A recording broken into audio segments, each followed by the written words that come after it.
4 people were gunned down in an apartment complex after a young man with a promising future throws it all away. Then, a father is gunned down in front of his family when they dropped on a family. For homicide detectives, their chance of solving a murder is cut in half if they do not get a lead within the first 48 hours. Some of the participants in this documentary are actors, and some scenes have been altered for dramatic effect. A caller called 911 around 1:20 p.m. in the city of Tulsa. 911 operator asks if she needs police, fire, or medical. The caller says she needs medical. 911 operator asks her what's going on. The caller said she doesn't know. She said she just woke up and she started hearing some noises. Then she went over to her balcony and she saw that 2 people that have been shot. 911 operator told her officers are on their way. When the first respondents arrived, they found 4 people that have been shot. 2 men and a woman were rushed to the hospital. The remaining person was already dead before officers arrived at the scene of the incident. 23-year-old veteran detective Reggie Warren would lead the case. "What's going on?" an officer asked. Sergeant Brandon Watkins told him they have one person that is deceased on the side of the walk-in between the apartments. His name is Joshua Smith. 26-year-old Joshua Smith was born in Kansas City, Missouri, and moved to Tulsa in 2013. After graduating from Atlanta High, he enrolled in culinary school and planned to open a restaurant. Joshua was survived by his mother, 2 brothers, 2 sisters, and a 1-year-old daughter. Joshua was shot 8 times. Sergeant Brandon Williams said they have 3 people that have been transported to the hospital for gunshot wounds. The man that was shot in the head is 23-year-old Marco Celestine Jr. Marco and his girlfriend Raven had a child and another baby on the way. The detectives discovered several casings in the parking lot and on the sidewalks. The team also recovers 11 .40 caliber shell casings. A detective said it seems the shooting started initially in the parking lot and shot were fired and continued down to the east. While detectives Ronnie Leatherman and John Brown went out to talk to people downtown, the team canvassed the apartment complex. They got a witness to speak with them. She narrated what she knew.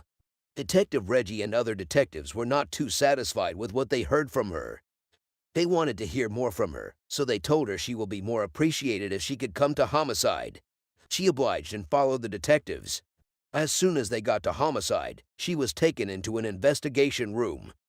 Detective Ronnie was the detective that entered the interrogation room where she was being held to ask her some questions.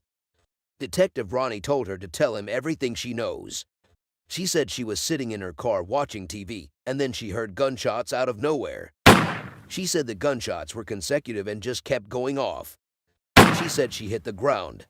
She said when the gunshot stopped, she kept on hearing the voice of a woman yelling for help. In Mobile, Alabama, a call came through to 911. 911 operators picked the call and asked the caller what her emergency was. The caller told them someone has just been shot. 911 operators asked her the location of the shooting. She kept on saying, "Stephen, baby, stay with me."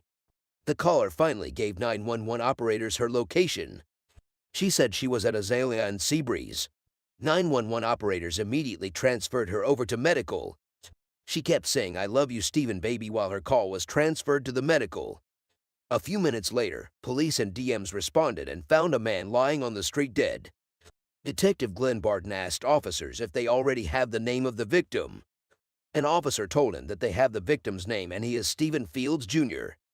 39-year-old Stephen Fields, Jr. worked in a construction company to support his 5 children. Stephen was recently engaged and moved in with his fiancée. Stephen was shot once in the head. A single shell casing of a 9mm Luger was found next to Stephen's foot. A witness came forward to speak with detectives. The witness said showed them Stephen's fiancée. He assured detectives that the female holding a baby over there is Stephen's fiancée. The detectives approached her and she agreed to talk when she gets to homicide. Immediately they arrived at homicide. She was taken into an interrogation room for questioning.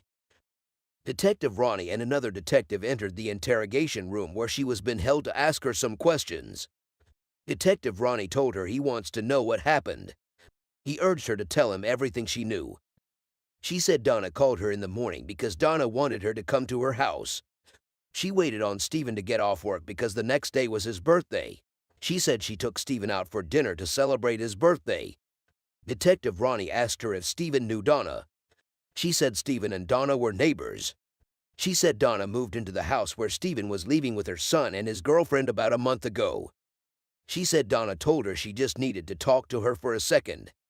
She said Stephen and his son waited in the car while she went inside. When she entered, Donna told her to sit and talk to her for a second. The next thing she saw was a black guy running in the door. The black guy went to the safe that was in Donna's room. She said he told Donna he needed his gun. He said he needed to go outside. She said the black man grabbed a gun and ran out of the room. She said as he was going down the steps, she was trying to figure out what was going on. Donna ran out behind him. Detective Ronnie asked if he saw the victim get shot. She said the black guy just shot the victim in the head and the victim fell. He asked her again if she remembers what he was wearing. She said she can't tell him even one thing about him. She said she doesn't know who he was, but it sounded like he was called Smoke. Detective Ronnie asked her if she knew who called him Smoke. She said it was Donna that called him Smoke and she drove away with her son. Detective Ronnie asked her if she has any idea why anybody would shoot Stephen. She said she thinks everything that happened was a setup. She said Donna told her son in the past that Stephen owed her money. She said she was outside when she got outside. She said after she followed the gunman out of the house, she saw Donna's son lying on the street. She thinks her son and Stephen might have gotten into it and the guy got a gun and shot Stephen. At this point, Donna threatened to kill Stephen, Detective Ronnie asked. She said Donna usually threatens to kill people all the time. Just hold tight. I will be right back, Detective Ronnie said while he left the interrogation room. The detective turned to the woman who rents the apartment and who was dating Donna's son. So who stays in that apartment with you? The detective asked. She said she and her kids. Who else stays at the house? The detective asked again. Mama, she replied. What exactly do you remember about when everything went down? The detective continued with his investigation. She said when the girl knocked at the door, she asked her what she wanted. She said she opened the door. She said her old man and little skinny dude were getting into it. She said while she was at the door, she saw Stephen and a black male fighting in the street. She said Mama ran out of the house. She ran past her. She saw Stephen and the skinny dude tussling. After that, she heard a firecracker. She said the skinny black dude ran behind the back of her apartment. Back to the other murder case, detectives just learned that a witness responded to the female victim. The witness was brought to homicide for questioning. As soon as she arrived at homicide, she was taken into an interrogation room for questioning. After a series of questions and answers with Detective Ronnie, the witness was given a card that had Detective Ronnie's name and phone number on it. He told her to call him as soon as he has any information concerning the murder. Detective Leatherman visited the hospital where the surviving female victim was taken to. He requested to have chat with her before he is prepared for surgery. Detective Ronnie asked her who shot her and she said it was Caleb Young. He asked her what happened. She said she was there to visit her friend called Josh and one of Caleb's friends was there. She said she saw him on the phone and he was looking at her. She has a feeling that he was on the phone with Caleb. About 30 minutes later, Caleb popped up. Detective Ronnie asked her why he did that. She said he did that because they broke up. Detective Ronnie left the hospital room while he left the medical personnel to attend to her. Detective Ronnie called Detective Reggie immediately he left the possible. He told about Caleb Young. He wants him to look for Caleb in the database if he can get any information on him. A few minutes later, Detective Reggie found Caleb in the database. Information from the database showed that 20-year-old Caleb Young has no prior convictions. The next task for the detectives is to locate Caleb and bring him for questioning. They headed out to the location they found. While driving close to the location, they spotted Caleb leaving in a car. The detectives tracked and stopped the car and transported Caleb to homicide. With a search warrant in hand, the team searches the house but they did not find any gun. While the team was carrying out an on-site investigation, the victim's dad showed up. Did your son have a girlfriend or baby ma'am out east? A detective asked him. He claims Caleb's ex-girlfriend and her new boyfriend shot up his family's house and car. Detective Ronnie said what she told them might help her son out. He asked if she will be willing to follow them. Definitely yeah, he replied. The detectives and left with him to homicide for questioning. Detective Reggie enters the room where Caleb was been held. "How are you, brother?" he asked. "Fine," Caleb replied. Detective Reggie introduced his partner called Detective Ryden to Caleb. Detective Reggie asked him if he needed anything like water or food. He said he is good. Detective Ryden said he has 4 people shot at the moment and he doesn't know why. Back to the mobile investigation of Stephen Fields Jr., a witness has just revealed to detectives that she knows the shooter. A detective asked the witness if he can describe him. She said the suspect is 5'11", a black guy, and skinny. Smoke's wife, a detective asked. The witness said she is a white girl. He asked her how old she was. She said the information is on Facebook. The detective asked her if she can pull up her information on Facebook real quick. She said she can do it real quick. Barton finds Jamal's last known address. The detective headed to a location they know Jamal stay at. A few minutes later, they arrived at the address. When they arrived at the address, they knocked on the door. A woman showed up at the door. He told her his name is Detective Barton and he wants to know if Jamal was there. She said Jamal was not there. She said she has been trying to get in touch with him. She said she has been calling him. "Well, this is my phone number," Detective Barton said. He gave her his phone number and urged her to call him if Jamal shows up. The next day, the teen picks up Donna at her apartment complex. Detective Glenn told Donna that he just wanted to speak with her. Donna said that's fine. Detective Barton told Donna to explain what happened to them. She said someone knocked on her door. She said the people used to live down the road. She said he always come hounding. She said she asked him if he has $5 she can use for gas or she can help her buy her baby diapers. Detective Barton asked her if she told her to come over to her apartment. She said she didn't tell her. Detective Barton said he didn't buy the idea that she just showed up randomly. She said she told her she was bringing money. Donna admits Stephen owed her money. Detective Barton asked her what happened when she was talking in her room. She said somebody runs in and that was when she walked outside. She said her son was in the middle of the road. She said she thought her son was dead. Detective Barton asked her if she had talked to Stephen. She said she hollered at Stephen. I asked him what he did to her son. He said Stephen came over to her son and pushed her down. She said he was irate. He was always screaming and cussing me. She said it was in the processing of getting up after he pushed her that she heard a gunshot. Then, Stephen fell. Detective Barton asked who was with him when it happened. She said it was Jamal. He asked her where the person went from there. She said she doesn't know where the boy would have gone to. Detective Barton asked her if she has ever threatened Stephen in any way. She said no. Detective Barton asked her if she does not feel somehow that Stephen dies the day he showed up at her place. In the quadruple shooting in Tulsa, detectives have just identified a suspect. The fugitive warrant squad has just brought in the suspected shooter Caleb Young. Caleb was taken to an interrogation room and prepared for questioning. Detective Reggie and Detective Ronnie entered the interrogation room to question Caleb. Detective Reggie told Caleb that he has been talking to his dad and his dad told him that he had a plan of joining the military. Caleb said he went to take his drug test today until all this happened. Detective Reggie told Caleb that he got information that somebody shoot his dad's house up. He asked him if that was correct and he said yes. Detective Reggie asked Caleb if he was around when the house got shot. Caleb said everybody was around.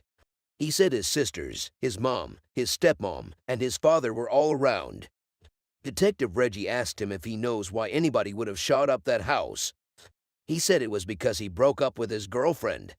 Detective Ronnie said he guessed she has a new boyfriend. Caleb said yes. He said her new boyfriend shot up his house. Detective Ronnie asked him if he has ever met her new boyfriend before. He said he hasn't met him. He said about a month and a half ago, they called his phone talking about how they pulled up to his house. He said his ex-girlfriend and her boyfriend threatened him just a day before his house was shot up. Detective Ronnie said something triggered him today. He said his friend called him and told him she was at the apartment complex. He asked Caleb where he was at that time.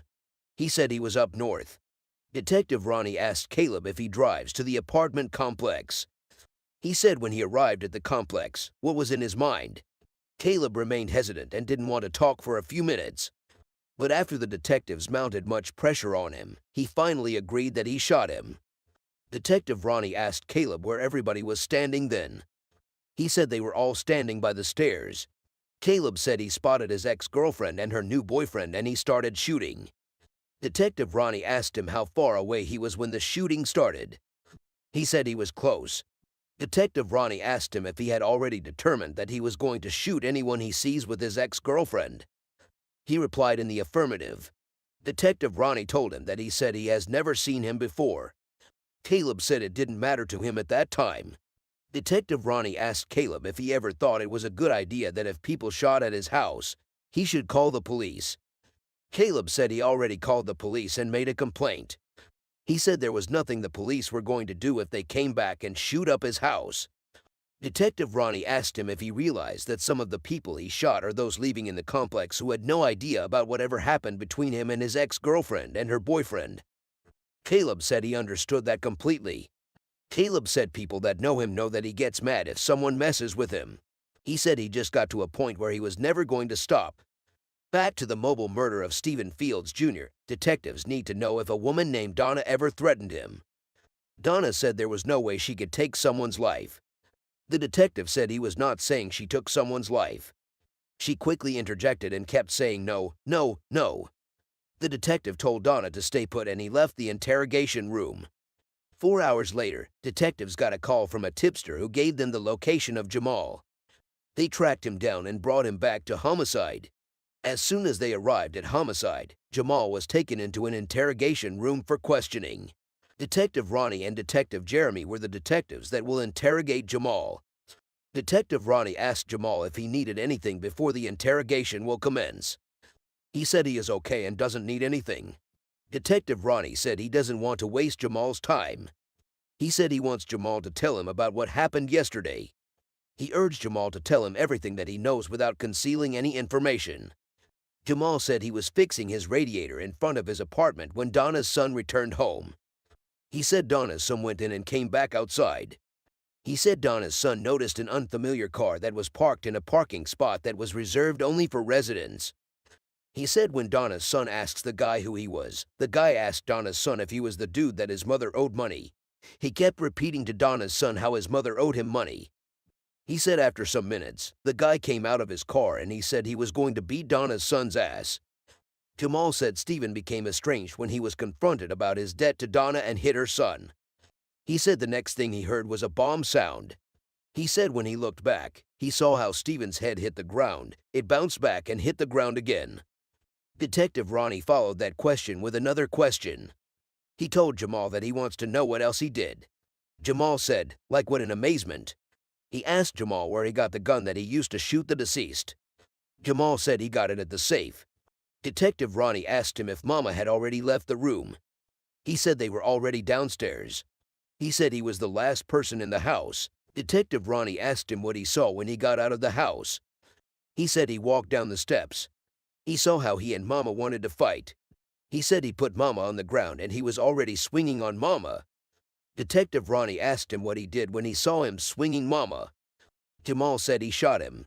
Detective Ronnie asked for a couple of minutes and left the interrogation room. Jamal Hamilton was charged with murder and he is awaiting trial.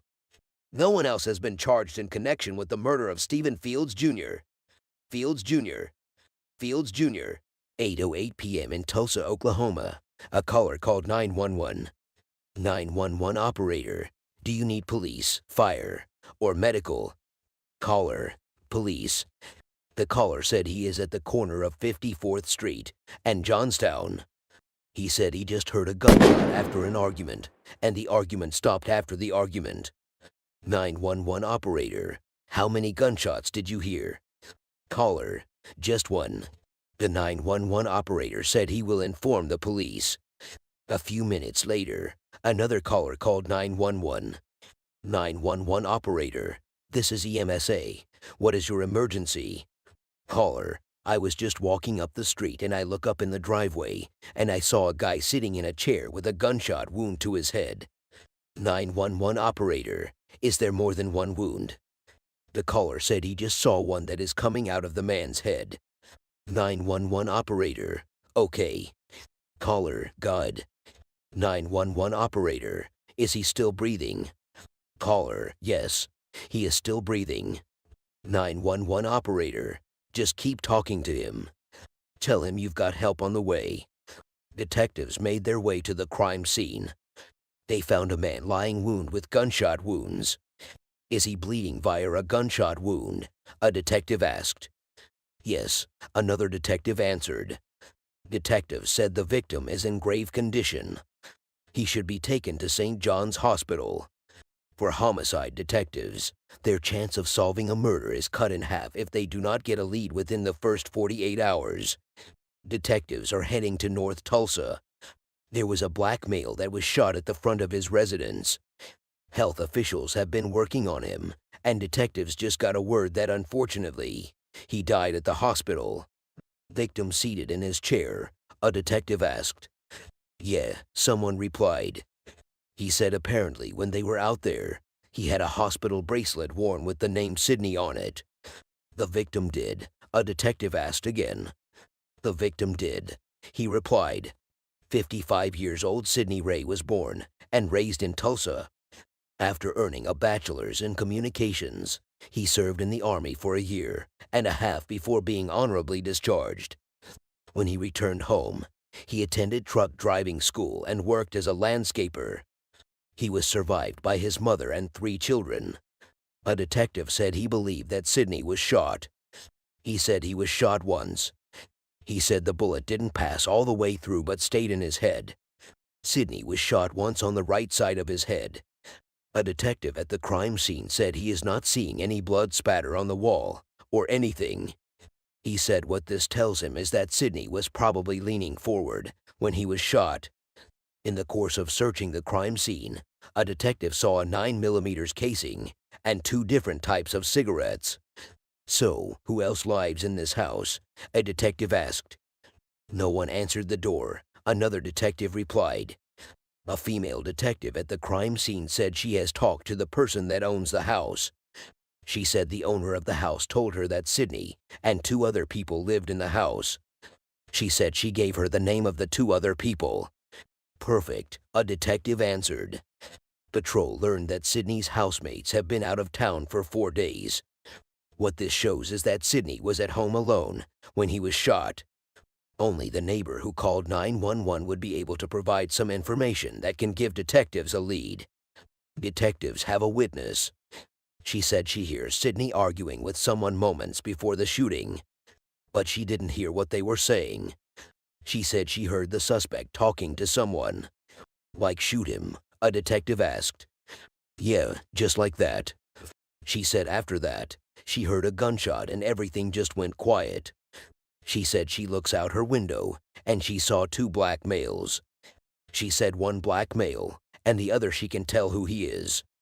She said the suspects fled to an open garage next door. She said they were only there for a couple of seconds. After that, they came out down the driveway and entered a white car. She said the suspect car did not start. She said she saw him grabbing a tool to start the vehicle, and they took off and go through the west. "How did the garage door get closed?" a detective asked. "That's a $1 million question. We do not know how it got closed," another detective replied. Detectives knocked on the door of one of Sydney's neighbors. "What do you know about this house next door?" a detective asked. "I do not know anything about it.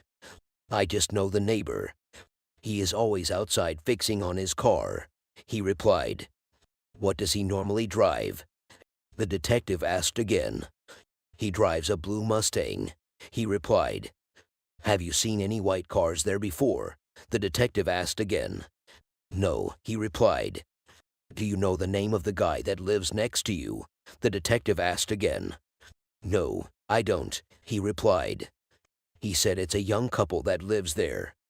The detective asked him if he knows the victim's name. He said he doesn't know him either. The detective asked if he has seen a neighbor associate with the victim before. He replied in the affirmative. The detective said he was going to leave his number with the neighbor. He told him to call him if he happens to hear something. The detectives think they might have to search the garage. They cannot search it immediately, though, because they need a warrant from a court of competent jurisdiction. 2 hours in, Sergeant Brandon Watkins speaks to Sydney's brother and sister-in-law who were away on vacation. They said they heard from a neighbor that Sidney was shot. Sergeant Brandon told them that Sidney was taken to St. John's Hospital after he was shot.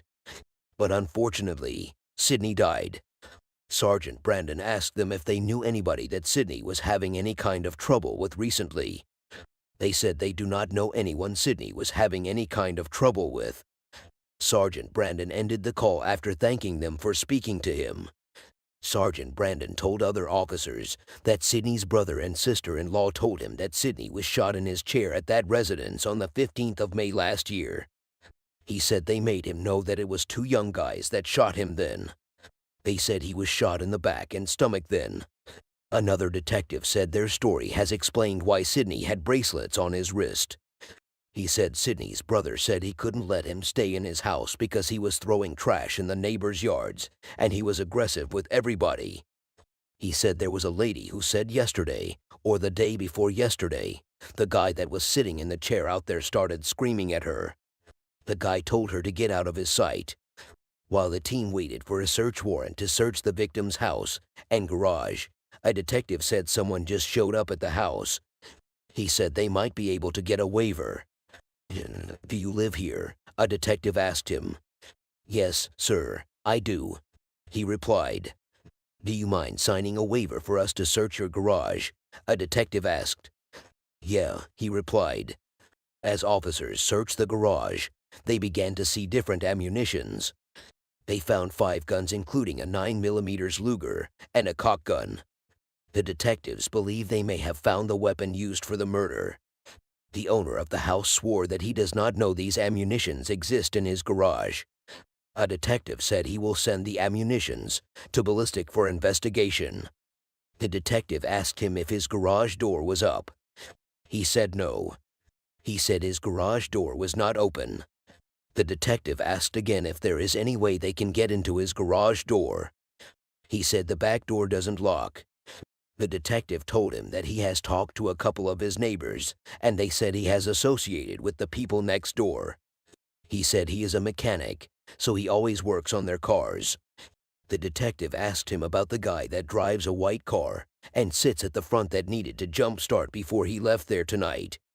He said he doesn't know what white car the detective is talking about. "Listen, these cats were in your garage. They probably dumped the murder weapon off in your garage. I want you to think about this. Who have you seen over there?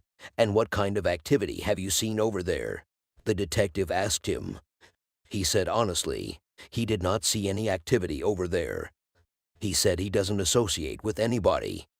He asked for the detective's number so that he can call him when he sees any activity going on over there. Another detective suggested that Dylan be taken downtown. He said the detective should apply some type of pressure on him and see if he will stick with the story he told them initially.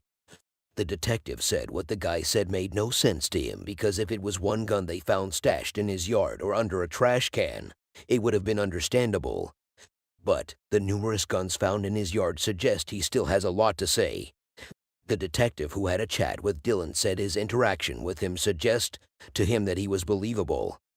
He said he has been wrong before. So, if the other detective suggests he should be taken downtown and interrogated more, then they should go ahead and do it. A detective went to the Dylan door again and knocked. Immediately he came out. The detective told him to put on his shirt, his shoes, and bring along his phone real quick. As soon as they arrived at Homicide, Dylan was taken to the interrogation room for questioning. The detective said he appreciates his coming down to Homicide. He said he knows it sucks. Dylan interjected quickly and told the detective that he can have his phone if that is what he wants. The detective asked him if he doesn't have any issues with him looking at his phone. He said he doesn't. He said the detective can go through his pictures and his contacts. Another detective came into the interrogation room during the interrogation. The detective that was talking to Dylan gave the detective Dylan's phone, and he told him that Dylan has permitted them to check his phone. He said he has permitted them to do whatever they want to do with his phone. The detective continued his interrogation while he gave the phone to the detective that joined him. He asked Dylan about the guns that were found in his garage. He said, "Is there any way that Dylan's fingerprint or DNA is going to be on those guns?" He said no. How do you know that? The detective asked again. He said he hasn't touched any of those guns, so there is no way his fingerprints will be on the guns. The detective asked him again if any of his neighbors have entered his garage before. No, he replied. The detective asked Dylan if he received any phone call this evening from anybody that suggested the person was going to hide something or put something in his garage. He said no. The detective asked again if he hung out with any black guy at his house. He said not really. The detective said the reason he is asking is because of a picture he saw on his phone. The guy stood up to show him the picture. The picture showed he was with a guy in his garage. The detective asked if he knows the guy. He said yes. He said the guy in the picture is his buddy. He said his name is Skyler. The detective asked him when the picture was taken. Dylan said the picture was taken a couple of weeks ago. He helped the detective check the exact day the picture was taken. Dylan gave the detective Skyler's full name and says he helped him work on his truck. The detective asked Dylan if he was expecting anybody in his house this evening. No, sir, he replied. The other detective who was checking Dylan's phone left the interrogation room. He left Dylan and the detective that was interrogating him from the start. Immediately the detective left. Dylan said he was expecting to go home and eat his damn tacos and go to bed. The detective said he was going to take Dylan's fingerprint, and that way he can compare it to any prints that are going to be on those guns. The detective asked Dylan if he doesn't have any issue with taking a DNA swab. Dylan said he doesn't care. The detective left the room and told Dylan that he will be right back. The detective that checked Dylan's phone said he was not feeling him. He said he feels if Dylan knows anything he would have told them. Detective Reggie asked the detective that interrogated Dylan if he mentioned a black male known as Skyler. The detective said he did. Detective Rogers said he blew that up. Detective Reggie himself made his way to the interrogation room to interrogate Dylan. Detective Reggie, hey, you look tired, man. Let me ask you something. Is Skyler your friend? Dylan, yeah. Detective Reggie, you said he is a black male. Dylan, yeah. Detective Reggie, okay. Where does he live? Do you know? Dylan, out west. We go to school together. Detective Reggie, what school? Dylan, Central. Detective Reggie, how old is Skyler? Dylan, I'd say 27. Detective Reggie, okay. During the interrogation, Detective Mark Kennedy received a call from Dave. Dave went through Dylan's Facebook page and found the Skyler he was talking about. The information on Dylan's Facebook page shows that Dylan is a white male. Detective Mark shows Dylan the picture of the white male. That's Skyler, Dylan said. Detective Mark, that's not the guy in the picture that you identified as Skyler. That was an older, bald, black man. Detective Mark, so, are you ready to tell the truth now? Dylan, okay, that's the neighbor. Detective Mark, out by your garage. Dylan, yes. He helped me push my truck out. Detective Mark, who is the neighbor? Dylan, his name is Reggie. Detective Mark, do you know Reggie's last name? Dylan, no. I don't. Detective Mark, which house does he live at?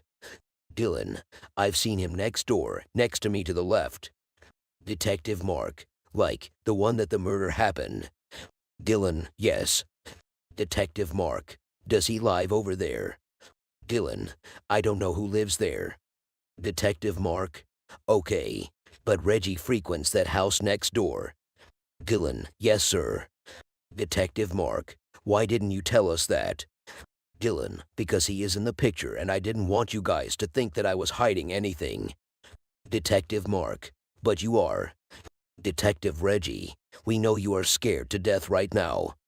Dylan, oh, I am scared to death right now. Detective Reggie, we know. Dylan, you guys see this right now. Detective Reggie, we know that. Detective Reggie, all my partner is trying to do is to get out why they did what they did. He is trying to solve a murder, bro. Somebody lost their life today. Dylan, I know, buddy. I want somebody to find out who shot them. Detective Reggie. But if you mean that, you are going to start being truthful to us, because talking to you is like pulling teeth.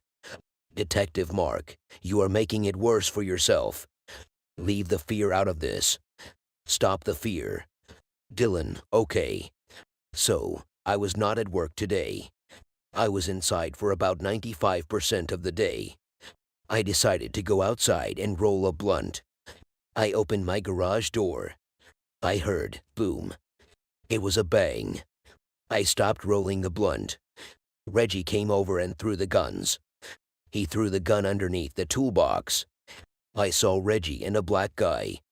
I said, "What are you doing?" He said, "I want to hide them." Sidney just shot himself. I said, "Dude, I am getting out of here." He ran out. I locked the doors. I got in my car and I left. Detective Mark, what did the other guy look like? Dylan, he was a black guy. He is tall, skinny, black skin. Detective Mark, what you just said now at 1:52 in the morning is a whole lot more than what you have said at all. Hope you know what I mean. Dylan, all right. I apologize, guys. I'm just scared. Detective Mark, well, you should be scared. You made me look like a fool because I believed in you. Dylan, give me a minute. Detective Mark, sit tight. Detective Mark came out of the interrogation room after he chatted with Dylan. He narrated what happened in the interrogation room to other detectives. Dylan identified Reggie. He stated that Reggie said Sidney had shot himself. He said that is unlikely based on the fact that there was a loud argument that was going on before the incident happened. The team searches for Reggie on Dylan's Facebook page. Here it is the detective who searched said. He found a picture that looks like the guy in the photo from Dylan's phone. He found Reginald's last name. His last name is Sutton. 54 years old Reginald Sutton has multiple felony convictions including burglary, drug possession, and shooting with intent to kill. Detective Mark went back to the interrogation room, where Dylan has been held. Detective Mark, who is this? Dylan, that's Reggie. Detective Mark, you are saying that's him. That's Reggie. Dylan, yeah.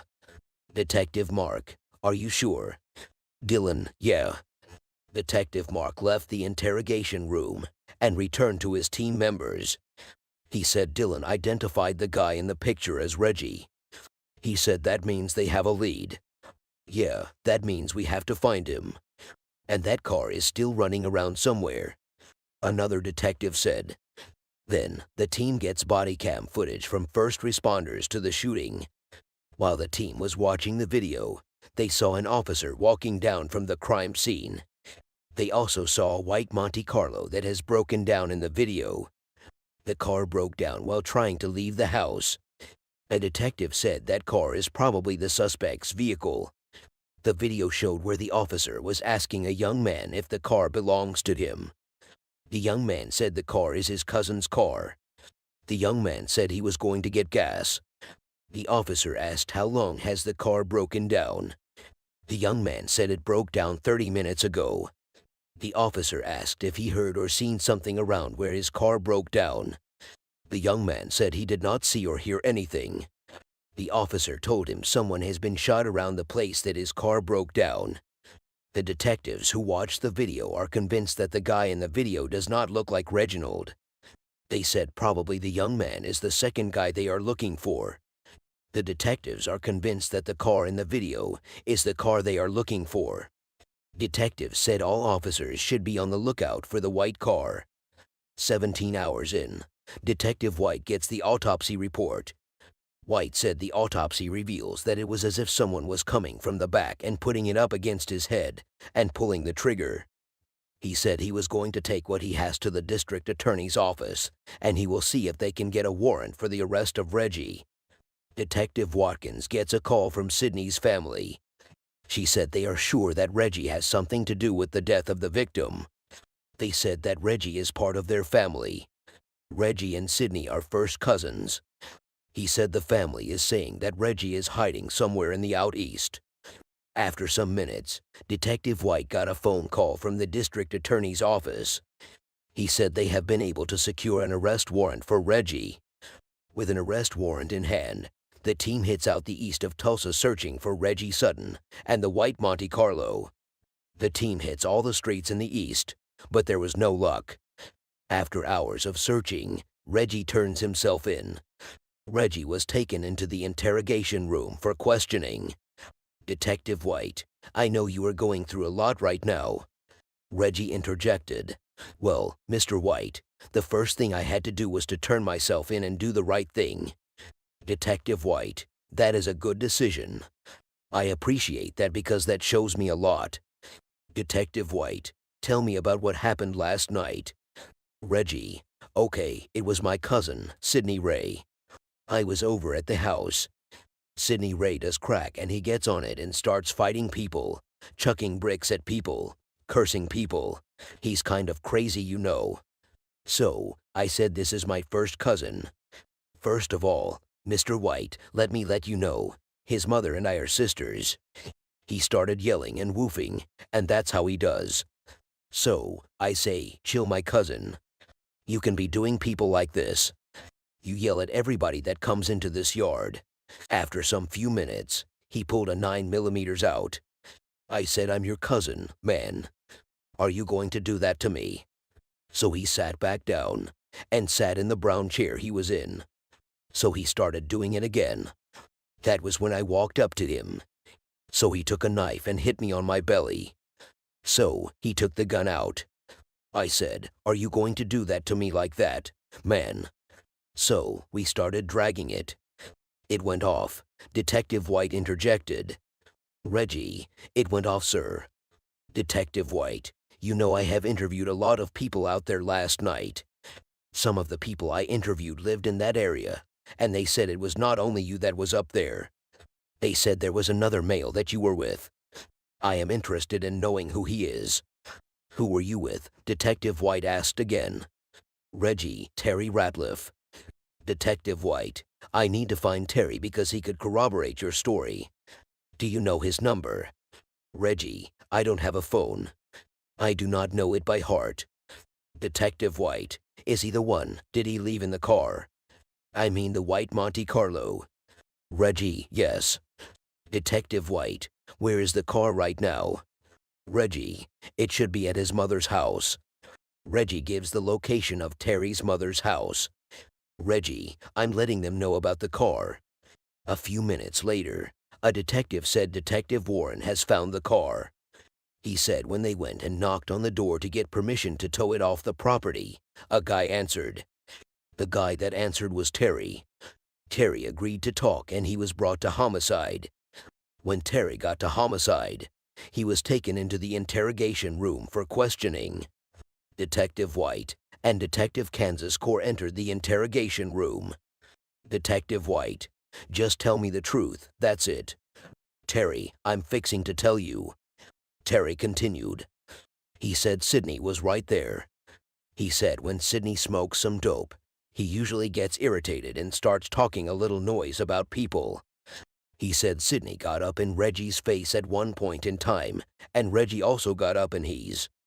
He said before he knew it, Sidney was sitting down, and Reggie was all over him. He said Reggie was getting ready to whoop Sidney.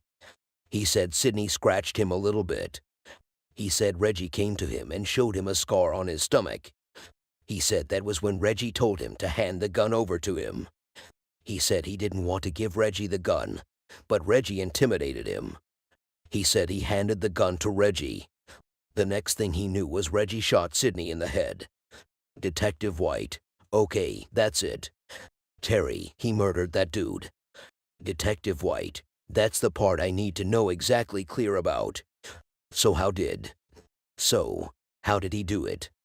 Where was he standing when he did it? Detective White asked again. Terry, right over him. He grabbed the gun, went back over to Sidney, and stood over him. He backed him back. Sidney was still talking then. Detective White, what was he saying? Terry, he was saying shoot me, shoot me. Terry said the next thing he heard was a gunshot. Detective White, Where did he shoot him? Terry, it was on the right side of the head, I guess. That's all I know. Detective, Sidney wasn't fighting him or doing anything. Terry, Sidney was a good guy. He didn't deserve to die. Terry said. After that, Reggie said he better not say anything to anyone. He says Reggie told him to hide the gun in Dylan's garage. He said he grabbed the gun. He said he took it up and pits it up under the tool chest. Detective White, when you reached under there to get rid of that gun, did you see any other guns? Terry, I didn't notice any. Detective White, where did you go from there? Terry, I tried to leave but the car didn't start. He hopped in the car with me. He said Reggie said they needed to get away before someone calls the police. He said Reggie said he should stay. Reggie shot himself if anyone asked. Terry said he told him they were going to detect that he didn't shoot himself. He said they ran back to Dylan's house and Dylan drove them to a gas station to fill up a gas can. He said when they came back, they dropped him off the car. He said he saw the police walking towards the car shining a light on it. He said the police asked if the car belongs to him. He said he told them they went out to fill the car because it ran out of gas.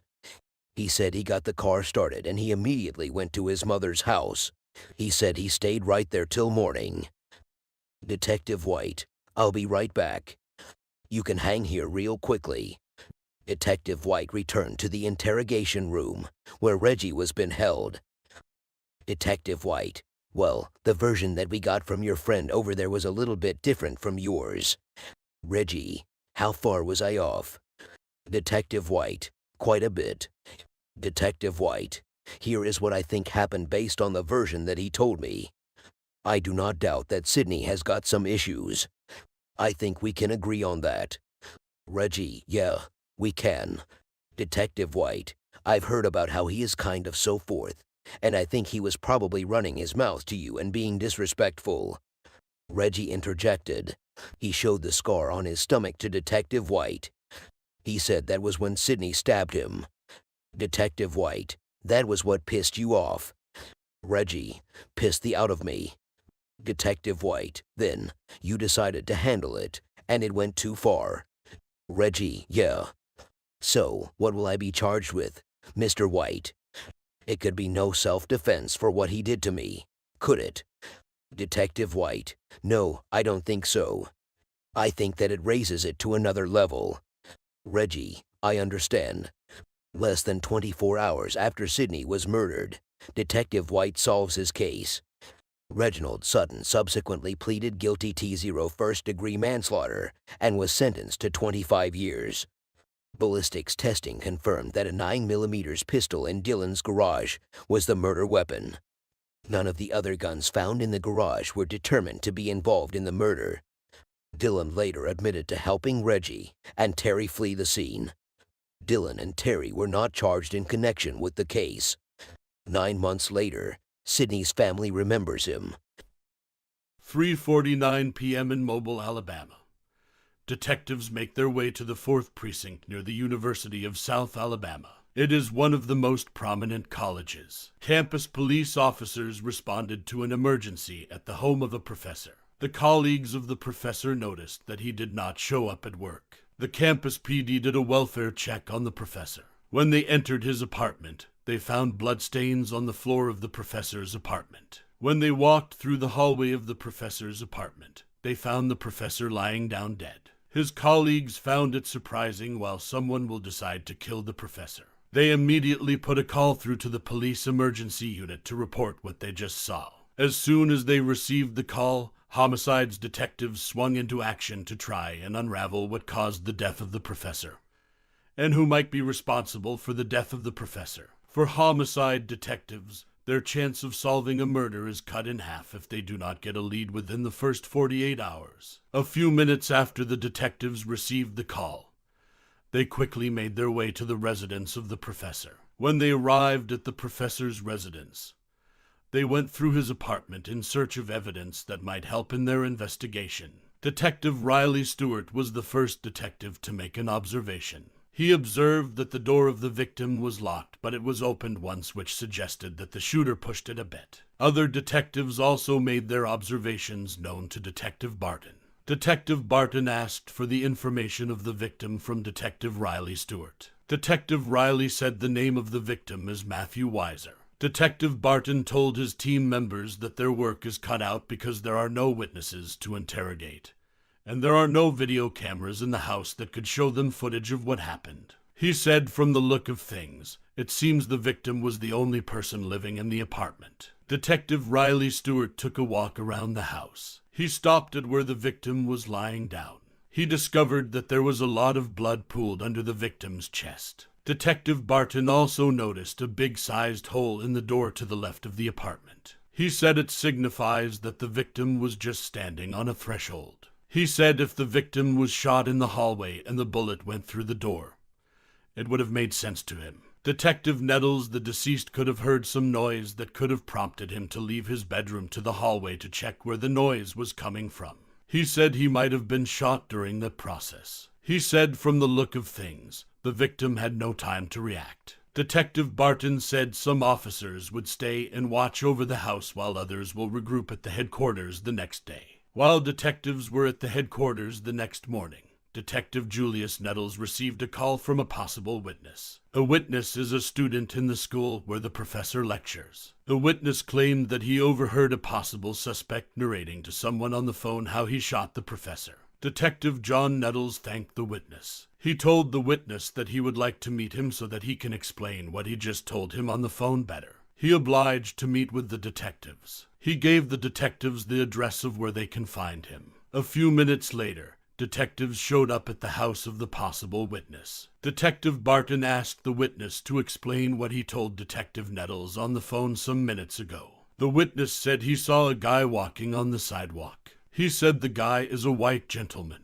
He said he was on jeans, sneakers, and a black hoodie. He said the guy was on the phone with someone when he saw him. He said the first thing he remembered from what the guy was saying to the person he was talking to was if the person heard what happened with the professor at school. He said he didn't hear what the guy he was talking to said, but what the guy said after that was he did that. He told the guy that he waited until the professor entered his house, and he went inside with him and shot him. Detective Barton asked the witness if he believed the guy was genuine or was just joking.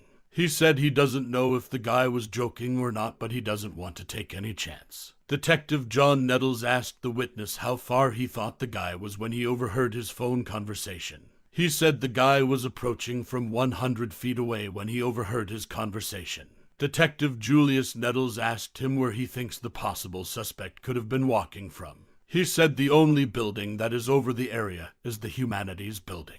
The detectives appreciated the witness and returned to headquarters. After some minutes, detectives got a surveillance video from the security department of the college. A detective pulled up the surveillance video to see what they could find. After searching for hours, they finally found the video of the possible suspect. Detective Julius Nettles said they are trying to get the name of the possible suspect through an attendance sheet. A teacher in the college was able to identify the possible suspect. Detective Barton sent the pictures of the possible suspect to headquarters so that they can check him up in the database. The possible suspect is 19 years old Joseph Edmond. He has no prior convictions. The detectives discovered that Joseph has a car and lives on campus. Detective Baton said they will try to locate the car of the possible witness, and hopefully they can locate him too. Homicide detectives and university police searched the campus for Edmond's car. Edmond's car is a gray Kia Soul. After searching for hours, they finally found Joseph Edmond's car, but there was no one inside the car. A few minutes later, they noticed that a guy was walking to where the car was parked. They identified the guy walking to the car as Edmond Joseph because they already have his picture. Detective Nettles told all detectives to hold their position and allow Joseph to walk closer to his car before they approach him. When Edmond got very close to his car, the detectives alighted from their car and approached Edmond. Detective Julius Nettles introduced himself and informed Edmond that he was from the mobile police department. Detective Nettles asked Edmond for his name, and he said his name is Edmond Joseph. Detective Nettles asked Joseph if he can follow them to the headquarters for a brief talk, and he obliged. Joseph Edmund entered the car with the detective, and they drove to the headquarters. Immediately they arrive at the homicide headquarters. Joseph was taken into an interrogation room for questioning. Detective Nettles and Detective Barton entered the interrogation room, where Joseph was being held, and they locked the door. Detective Nettles asked Joseph if he had any idea why they wanted to have a chat with him. He said he had no idea. Detective Nettles said someone described him, and what the person described was that Joseph was walking through a sidewalk, and the person overheard him having a conversation on the phone with someone. He said the person overheard him saying he killed Mr. Matthew Weiser. He said Joseph now has the opportunity to talk about it and set the record straight. He said if Joseph was joking, then the joke is already over. Joseph said he only talked about it in his criminal justice class. He said someone asked him if he has heard about it. He said he told the person that he has not heard about it, and that was it. Detective Nettles asked Joseph if he remembers talking to anyone on the phone. Joseph said he did not talk to anyone. He told detectives that they can check his call records. Detectives collected Joseph's phone, and they went through his call records. They found out that he didn't receive any call at the time the witness claimed he overheard the confession. Detective Nettles and Detective Barton asked for a moment, and they left the interrogation room. When they returned to where other team members were, they discussed among themselves. They finally agreed that they were going to allow Joseph to go because he cooperated with them very well, and they did not find any evidence from his phone records that suggested that he was the shooter, or he knew anything about the murder of the professor. Detective Barton said what that means is that they are back to square one. Detective Nettles said they have to go back to the University of South Alabama to look for more camera angles in and around the area that could send them in another direction. The next day, Detective Nettles told other team members that he and Detective Barton have taken a look at the video, and they know it is common to wear a black sweatshirt and jeans on campus. They said they couldn't pick out anything from the video because there were too many people in the video. As the first 48 hours slip away, the team has no means of identifying the person that was overheard confessing to the murder. A detective asked Detective Nettles how far away did the witness say the caller was when he overheard his conversation. Detective Nettles said the witness said he was 50 to 100 feet away. The detective said he finds it weird how it is possible for someone that was 50 to 100 feet away to hear a conversation. Detective Nettles said he found it weird too, but he doesn't know why in the world the guy would make that story up. Another detective said they have subpoenaed the phone company for records. He said they should get Nintendo on trying to see if they can track the switch. In the first 48 hours, mobile homicide detectives responded to the murder of 39-year-old Dr. Matthew Weiser, who was shot inside his own house. Detectives found evidence of forced entry. They collected his computers and paperwork to search for a lead. They learned that a tipster overheard that a university student confessing to the murder. They spoke to a student who matched the possible suspect's description, but ruled him out as Matthew's killer. 12 days later, the detectives got the victim's phone records. At 11:25 a.m., the day when the victim was discovered, the person that was picking him up to take him to school was to pick him up around noon, which shows that the professor was still alive between 11:25 and 12, and which makes the window very narrow as when he was murdered. Detective Kenneth said he has looked into the victim's phone, and everything he saw suggested that the victim had no enemies. Detective Barton said the situation looked to him like a home burglary. He said it's probably more juvenile since they know a Nintendo Switch was taken. Detective Barton said he talked with someone from Nintendo, and the person told him that if a person used the device, or connects the device to an internet source, then the device would be registered on an IP address. He said hopefully through subpoenaing the victim's username through Nintendo, he might get the information if the device is powered on. 10 days later, Detective Barton got a call from Nintendo. He said on the 7th of December around noon, the Switch registered on an IP address,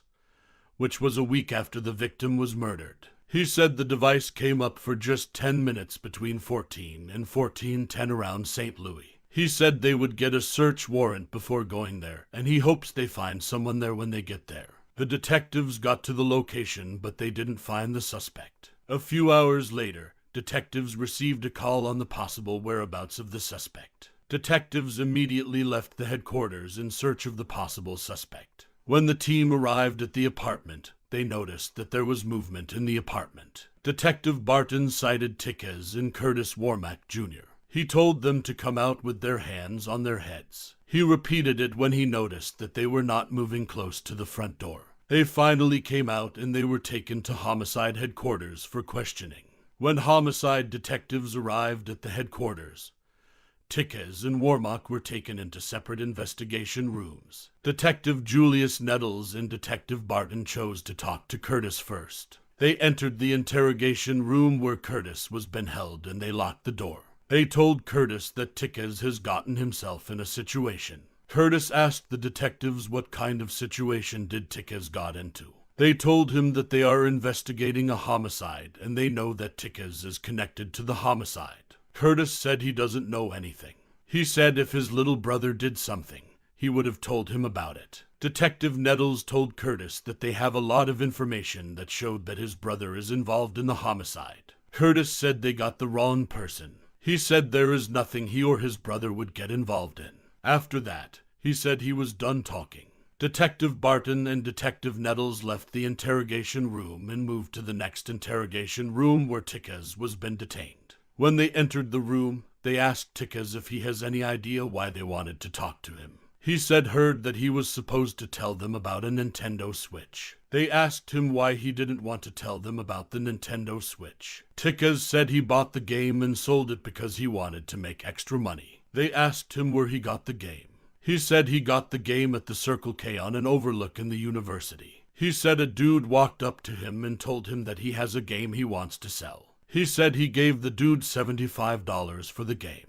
The detectives told Tiquez that they know that he did not buy the Switch from the Circle K. They said his car and his GPS were outside of where a homicide occurred at the time of the homicide. Detective Nettles told Tiquez that the person that was murdered was a professor of economics at the South Alabama University. Detective Barton told Tiquez that the records that they have shown that Tiquez was on that street at the time the murder occurred. Detective Nettles opened his phone for Tiquez to see what he was talking about. He showed Tiquez the picture of the university and a galliard standing over there. He asked Tiquez what was going on at that time that required him to be on that street. He said he was probably passing through. Detective Barton said his car was passing through N. Gaylord at around the same time the murder occurred, and he had the Nintendo Switch that belonged to the guy that got killed. Detective Barton asked Tiquez if he picked anybody up on the road. Tiquez said he did not pick anybody on the road. Detective Barton told Tiquez that the reason he does not want to be truthful to them is either he was the one that killed the professor, or he knows the guy that murdered the professor, and he doesn't want to disclose the person's identity. Tiquez said he has told them everything he knew about what happened. Detective Barton told Tiquez that he has to understand that he might be charged with murder. He told him that if he was not the person that pulled the trigger, then there is no reason why he should take it for whoever it is. Tiquez said he doesn't have anything to say again. Detective Julius Nettles and Detective Barton left the interrogation to where other team members were sitting. When they got there, Detective Nettles said he was not sure if Tiquez was the person that carried out the murder. The detectives decided to check Tiquez's phone records. In the process of checking, they discovered that Tiquez received a call around 11:30 a.m. They checked the identity of the person Tiquez called, and they traced the call back to Curtis. With the new information in hand, Detective Barton and Detective Germain Rogers returned to the interrogation room where Tiquez was been detained. When they entered the room, they confronted Tiquez with the new information they got from his phone. At that point, Tiquez began to change his phone. He asked the detectives if he was going to jail. They told him it depends on what they will find out at the end of the investigation. They told him he has to start talking now. He doesn't have to wrap the story up. Detective Nettles said they know he has found himself in a difficult situation, but he has the opportunity to do the right thing by telling them the truth. Tiquez asked the detectives if he can give them a name. They said he can. He said he will write it hither. Tiquez was given a pen and a piece of paper. He wrote down the name of Derrick Scott. He said Derrick Scott was the reason he was on the street. Detective Barton asked to tell him why. He said he dropped off Derek Scott near the professor's house. Detective Barton said he guessed Derek broke into the professor's house. Tickers answered in the affirmative. Detective Barton asked how he knew he was to pick Derek up that day. He said Derek Scott called him. Detective Barton asked Tickers what he thought happened when he picked up Derek Scott. Tickers said Derek told him that he went into the house and the dude came out of the room and he shot him. Detective Nettles asked Tickers whether he saw Derek Scott with a gun when he came out. Tickers said he saw him with a revolver. Detective Nettles asked Tickers why his brother was calling him. He said his brother was calling him several times within that time frame. Tickers said his brother was just checking on him. Detective Nettles asked Tickers if he told his brother about it. He said he told his brother about it. He said he told his brother that Derek said he shot someone. Detective Nettles and Detective Germain asked for a quick second and they both left the interrogation room.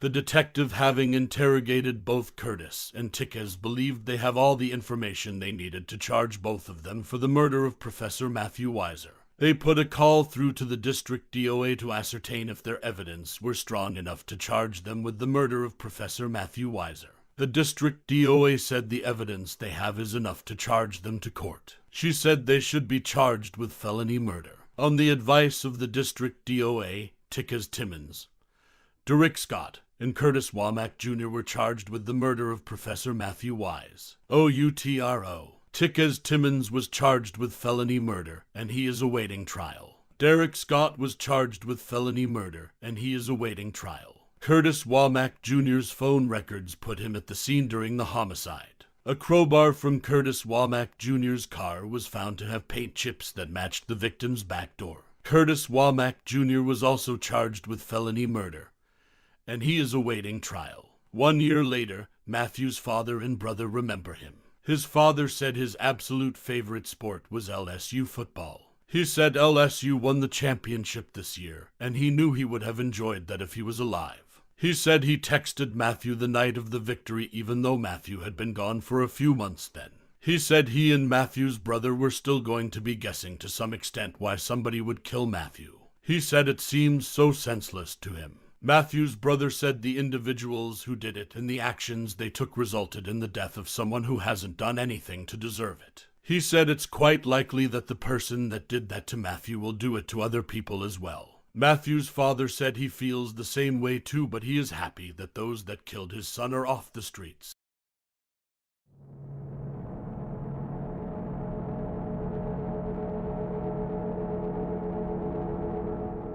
"11:37 p.m. in Tulsa, Oklahoma. A caller put a call through across to EMCA. As soon as the EMCA operator picked the call, he asked the caller about her emergency. The caller said her son has been shot. The operator asked the caller if her son has any serious bleeding. She replied in the affirmative. The operator told the caller to stay on the line because they already have an ambulance coming her way. Within a few minutes, the Tulsa police unit arrived at the house of the caller. They introduced themselves and the caller immediately let them in. She took them to where her son was lying. A detective asked her where the boy was shot at and she showed him. The detective noticed that the boy got one bullet to the chest and exit to the back. For homicide detectives, their chance of solving a murder is cut in half if they do not get a lead within the first 48 hours. Detective Jason White, who has been in the unit for more than 10.5 years, will lead the case, which is his 80th case. Detective Jason began his investigation immediately. He jumped into his car and headed to an area in the northwest part of the city in Osage County. He was told that the victim was shot in the driveway but managed to make it inside the house. The victim suffered gunshot wounds to the chest, arm, and leg. Doctors were unable to save him. He died of injuries. When Detective Jason White arrived at the scene of the incident, he asked Detective Ronnie Leatherman, who was among the first respondent to the incident, if they have any information. Detective Jason Leatherman said they have gotten the name of the victim. He said the name of the victim is Kim Hayes. 26 years old Kim Hayes was born and raised in Tulsa in a close-knit family. He worked for an industrial manufacturer and just celebrated his daughter's first birthday.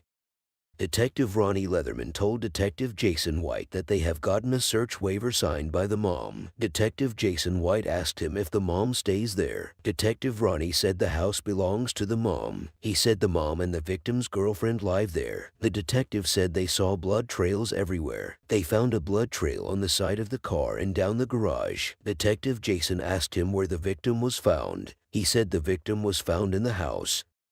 Detective Jason himself joined the detectives in the on-site investigation. When they moved to the garage where the detectives told him they found blood trails, they found a .380 gun with bloodstains on it. Detective Jason said it might be the victim's gun. A detective said maybe. When they walked down out of the garage, they found 5 casings scattered across the driveway and into the street. They also noticed that all the cartridges of the casings were 380 seconds. Detective Jason White asked if the victim has a phone. The detective told him that the victim's phone is in the driveway. He told him that he has a password for the victim's phone. The password is slime. Detective Jason White said it's an interesting password. When they took a walk further down the house, they saw a pill bottle. The name on the pill bottle is Charles Boas and it's hydrocodone. Detective Ronnie said hydrocodone is an opioid pain medication that is commonly sold on the streets. Detective Ronnie said that according to the neighbors, there has been a lot of foot traffic and vehicle traffic from the house recently. He said it's probably drug-related. Detective Jason White said he is going to holler at the witness next door. He went to the neighbor and introduced himself. He asked the neighbor what he saw. The neighbor said he was about to go to bed. He heard some argument outside and he looked out through his window. He said he saw the victim and 2 other guys tussling on the driveway. Right at the end, he said he heard gunshots which took his heart rate and everything up to a different level. He said the guy that was standing over the victim unloaded like 5 or 6 rounds and pointed blank over the victim. Detective Jason White asked him what the victim did next. He said his wife thought she saw him get up and he think he was able to return fire. Detective Jason asked him what the guys looked like. He said they looked African American. They were tall. One was probably about 61. He said it wasn't the first time that he has heard people coming in and out. Detective Jason White asked him if there has a lot of traffic in that apartment. He said there has been a lot of traffic over the last year or so, but he thought since he had a baby, he has cleaned some things up. Detective White thanked the neighbor and went back to his team members. He told his team members that what he understood from what the neighbor said is that 2 guys were fighting, and the suspect was over the top of him. One of the suspects was shot into him multiple times. He said he calmed down or something after he had a baby. Detective Jason said the victim's mom and girlfriend will be taken downtown. He said he wants to talk to them and get their story as quickly as possible. When they arrived at the homicide headquarters, the victim's mom and his girlfriend were taken into different interrogation rooms. Detective Jason told Detective Ronnie that he thinks they should talk to the girlfriend first because she will probably have more information than the mom. When they entered the interrogation room where the victim's girlfriend was being kept, Detective Jason White introduced himself and introduced Detective Ronnie Leatherman. Detective Jason White said he is sorry that she is going through all of this. He said he wants her to shed some light and help him out on the murder. He said he wants her to tell him what happened tonight. The victim's girlfriend said it was like every other night. They had a night routine with their daughter. She said their daughter ate dinner at around 7:45 and they laid her down. She said when it was time to lay her down, they lay down together. She said as soon as their daughter fell asleep, Kim hopped up and left the room because he was already texting someone while they were laying their daughter to sleep. She said Kim went straight to the garage and opened the garage door. She said she went to the bathroom to grab a cigarette and she went out because that is what she does. She said suddenly she heard loud noises. She said she knows what a gunshot sounds like. She said heard up to 9 gunshots. She said the gunshots came repeatedly. She said at that point she knew Kim was in trouble. She said she opened the door and Kim started yelling, "Get down! Get down." She said she heard the shots and all she saw Kim do was just dart to the threshold of the garage door and just over and over. She said that was when she noticed blood and Kim immediately turned around and looked at her. She said he was telling her to call the ambulance. She said blood was coming out of his mouth as he was coming down the stairs. She said she went and grabbed towels because his mom met them at the stairs. She said she grabbed a towel and she applied pressure on the wound. She said she placed his head on her lap and she kept hitting him as hard as she could. She said every time he closed his eyes, she kept telling him, "You're strong, you can do this. You're dumb, you've done this before." She said he was shot 3 times in the stomach last year. Detective Ronnie asked Kim's girlfriend what he was doing on his phone before he went to sleep. She said she asked Kim who he was texting and he told her it was his friend Charles. She said she told him that she has never heard that name before. She asked him who is Charles and she asked him what was going on. Kim said Charles was supposed to bring him some Roxys to sell. Detective Ronnie asked her what Roxys are. She said Roxys are OxyContin. She guessed. She said Roxys was one of the main things that Kim sells. Detective Jason asked her if Kim told her that Charles was coming with somebody else. She said he did not. She said when he was shot and his head was on her lap. She said she kept asking him Charles' last name. She said Kim kept trying to say something but she couldn't understand what it was. She said she kept asking him Charles who, and he said Charles Boras. She said now she knows his bows. Detective Jason asked her how she knew. She said she messaged a childhood friend of Kim. She said they went to school together when they were kids. She said they all went to Central together. She said Kim's friend told her that Charles Bose is an old friend from high school. She said she was trying to put it together in her head just because she is familiar with living a very bad lifestyle before she got pregnant. She said she changed her lifestyle around. She said Kim did too for the most part. She said right after they had their baby, she and Kim went from being close friends to being lovers. She said Kim gave her a promise ring before their baby turned a year old. She said they were on their way to getting to know their place. Detective John commended her for being extremely strong because she has helped them with her statement. Detective Jason White turns to Kim's mother. He asked her what happened that night. She said she was downstairs watching Longmire. She said she just heard some rat-a-tat-tat bangs. She said the next thing she knew was they were coming in the front door and Kim was saying he has been shot. Detective Jason asked her if she heard Kim talk about who shot him. She said she did not. He was just in a lot of pain. Detective Jason asked her if she knows anything about what Kim has been doing or if he has a lot of people come over for various reasons. She said no because there is a lot she doesn't know. She said she doesn't know what her son has been involved in.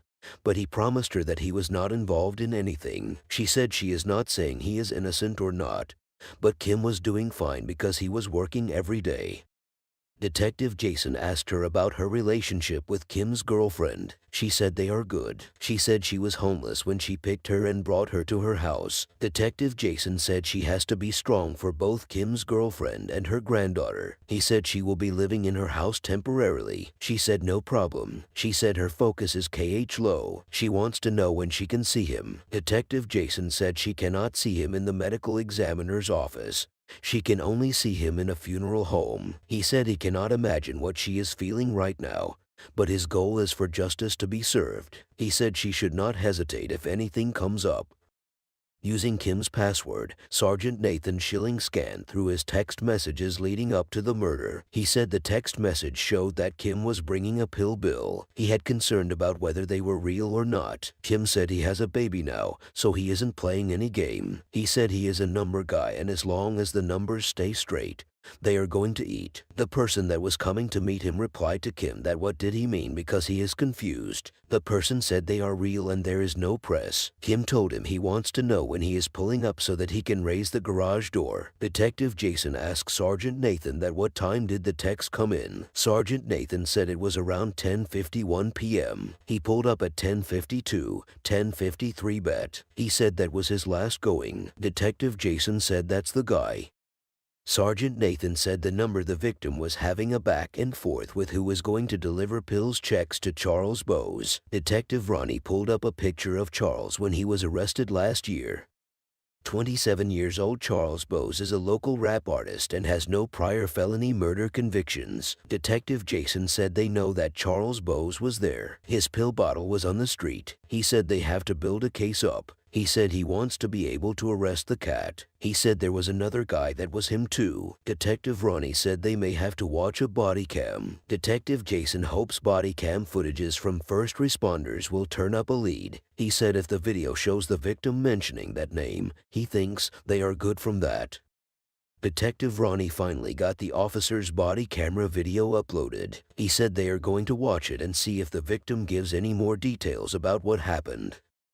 When they watched it, they saw where the victim mentioned the name of Charles Bowes. Detective Jason said it's a powerful piece of evidence. He said he thinks it falls under the category of dying declaration. Detective Ronnie said, with a dying declaration, the person who's dying will have to talk to them and tell them there is a good chance he was going to die. He will be asked if he understands what he was saying, and the person will say yes, he is about to die, but this is the person who did it. Detective Ronnie said if it passes through those stages, then it can be used as evidence in court. He said hopefully they will be able to use it as a dying declaration. He said he doesn't think it is going to be an issue as far as getting Charles Bowes arrested. He said there was a pill bottle where the shooting happened that had his name. Also, he was the last person Kim was talking to. He thinks that they have plenty piece of evidence to get him. Detective Jason said they will put everything together the next morning, and they will submit it to the DA so that they can get an arrest warrant. Detective Ronnie said there is still the question of the second person when the shooting happened. He said just because Charles was there doesn't necessarily mean he was the shooter. He said it could be the other guy that they do not know about. 38 hours after Kim was murdered, Detective Jason said they have gotten the warrant signed for Charles Bowes. He said he has notified the Fugitive Warrants Unit to start the hunt for Charles Bowes. The team headed to several known addresses for Charles Bowes, but one after the other, they came up empty. In the first 48, Tulsa homicide responded to the murder of Kim Hayes, who was gunned down in his mother's driveway. Detectives learned that an eyewitness saw two men struggling with Kim before one of them shot him. They discovered that Kim made a dying declaration naming Charles Bowes as one of the suspects, but they have been unable to track him down.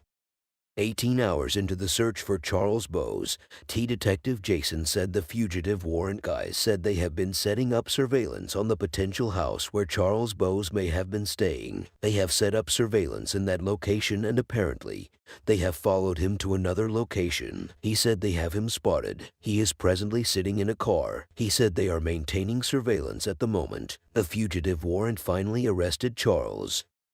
Detective Jason said whether he is the shooter or not, they will probably get to know. He said Charles doesn't seem like somebody that is a criminal type. Detective Jason said he wants to know who the second guy is, and he is hopeful that Charles Bowes will tell him. Nearly 3 days after Kim was murdered, Charles Bowes was brought to homicide. As soon as he entered homicide headquarters, he was taken into an interrogation room for questioning. Detective Jason White immediately moved to the room to interrogate Charles. When Detective Jason entered the room, Charles was lying on the floor. Detective Jason told Charles to sit up. Charles disagreed. He said he wants a lawyer. Detective Ronnie entered the investigation room and told Charles that they need his fingerprint and his DNA.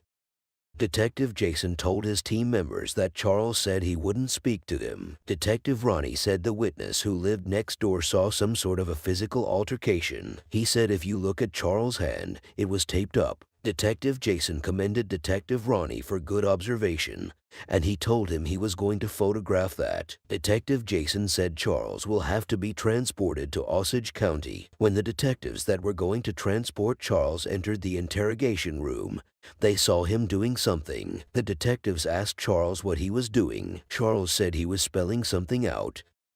When he was taken out, detectives went to the room to see what Charles was spelling. They noticed that he spelled out innocent. Detective Jason White said the evidence they have does not support that right now.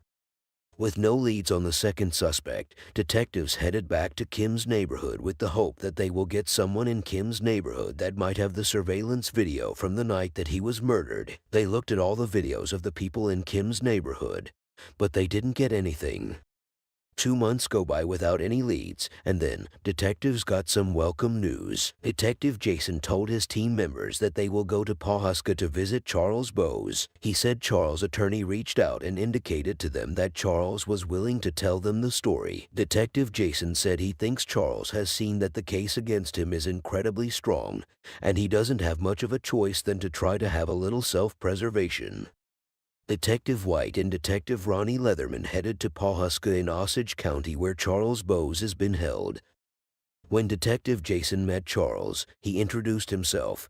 and he told Charles that his attorney reached out to him that he wanted to tell them the story about what happened. Charles claimed Kim put him in touch with a man who was going to buy his prescription drugs. Detective Jason asked Charles how he got played. Charles said he gave Kim some pills, and he gave him an envelope with some napkins in it. Detective Jason said, and he left before he realized that he has been screwed over. He said yes. Detective Jason asked him how much they were talking about that his buddy ended up taking him for. Charles said it was like $600 or $700. Charles said, so he hit Kim up to tell him who the dude was because he was going to beat him up for scamming him. He said Kim didn't want to give up the dude because he didn't want to be in the middle of it. Detective Jason told Charles that there is a lot of messages on Kim's phone between the both of them about pills. He said both of them were discussing a transaction. Charles said it wasn't a transaction. He said he told Kim that if he gets the dude over there and lets him get on one-on-one with the guy,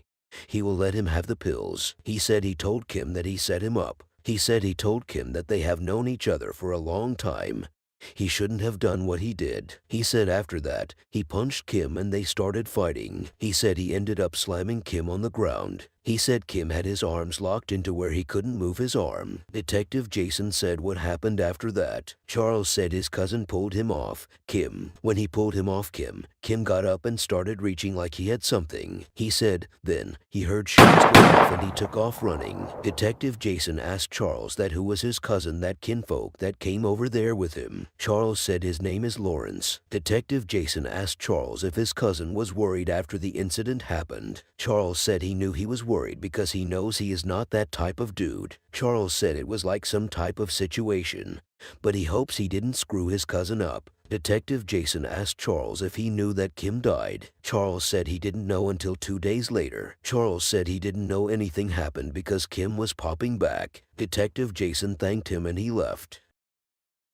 Back at Homicide, Detective Jason told his team members that he thinks Charles was minimizing some of his involvement. He said he identified his cousin as Lawrence Mitchell. Detective Charles said he is going to pull up Lawrence Mitchell. 23 years old Lawrence Mitchell performed local gigs as a rapper. He has a previous conviction for possession of a firearm. Lawrence was arrested 4 months after the murder for failing to appear in court on an unrelated firearm charge. Detective Jason said they will try to talk to Lawrence.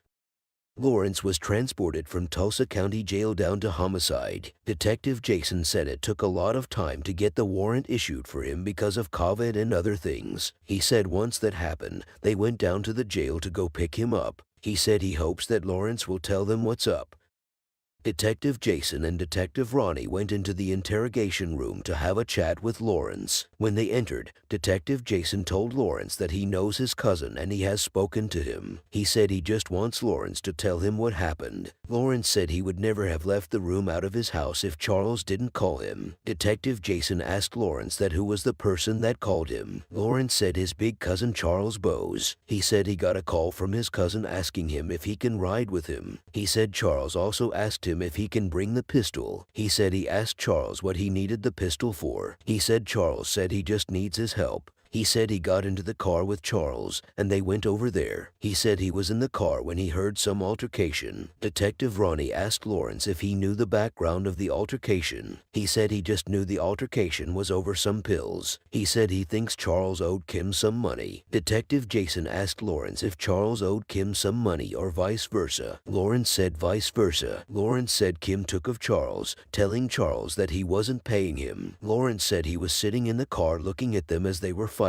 He said he was like they will soon be done. Lawrence said the fight went on for like 7 minutes. He said he got out of the car and he told his cousin that they need to break that up. He said it was that time that the neighbors started coming outside. He said he told his cousin that they should get out of there. He said he told his cousin that he has a pistol on him and he doesn't want to get caught because he is already fighting a case. He said Charles let Kim go. As soon as he did that, he upped on him. He said he asked his cousin what he was doing. He said Charles told him that he was threatening with a pistol. He said Charles shot. He weaved. He shot again and he weaved. Then he shot him. Detective Jason asked Lawrence how many times he shot. shot. Lawrence said he doesn't know, but it was like 4 times. He said he already had mines out before Charles drew. He said when Charles drew the shot, that was when he emptied his. Detective Jason asked Lawrence if he ever spoke to Charles after that. He said Charles came the next day. Charles was like he can deal with it. He said he felt bad. It shouldn't have ended that way.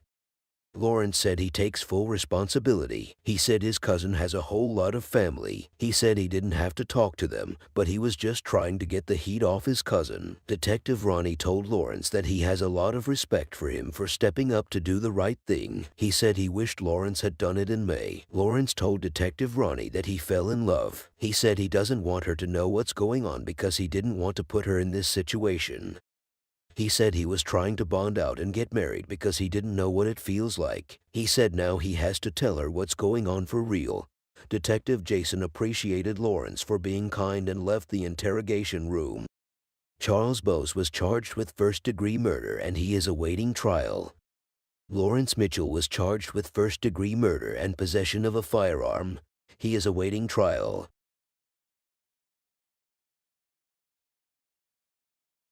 The First 48 Hours, Season 22, Episode 3, A Beautiful Life. Story based on UND, public news reports, and police reports.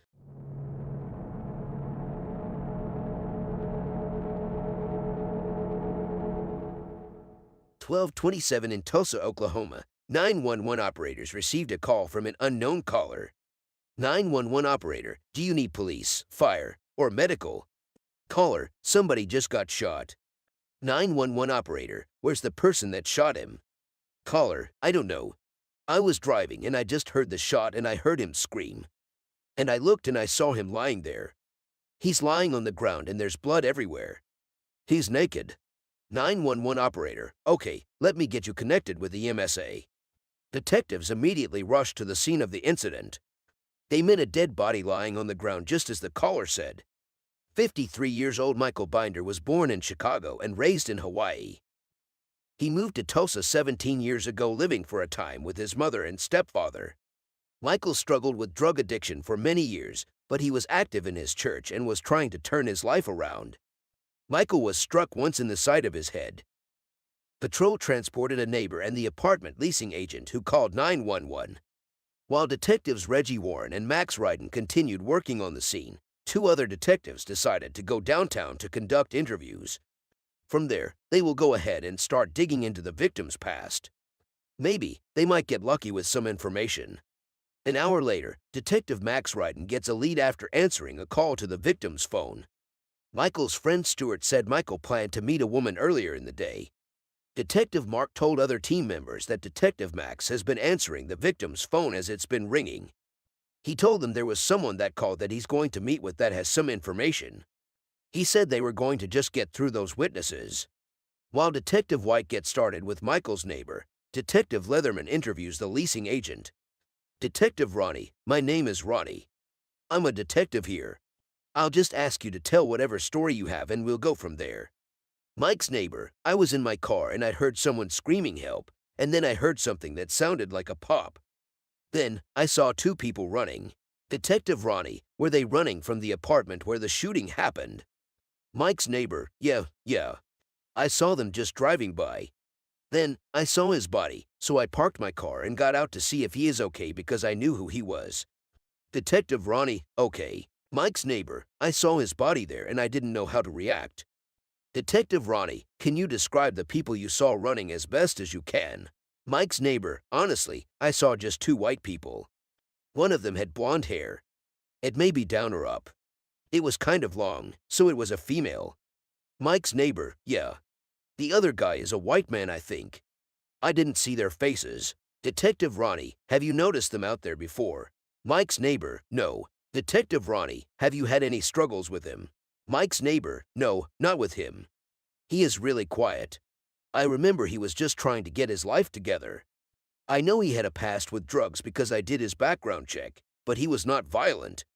He was all about peace. Next door, Detective Mark is ready to interrogate another neighbor of Mike. She said she parked outside his apartment moments before the shooting. Detective Mark, all right, so just tell me what happened. Mike's neighbor, I saw a guy and a woman going towards that apartment. They knocked and they went in. About 30 seconds later, I heard the guy yelling for help.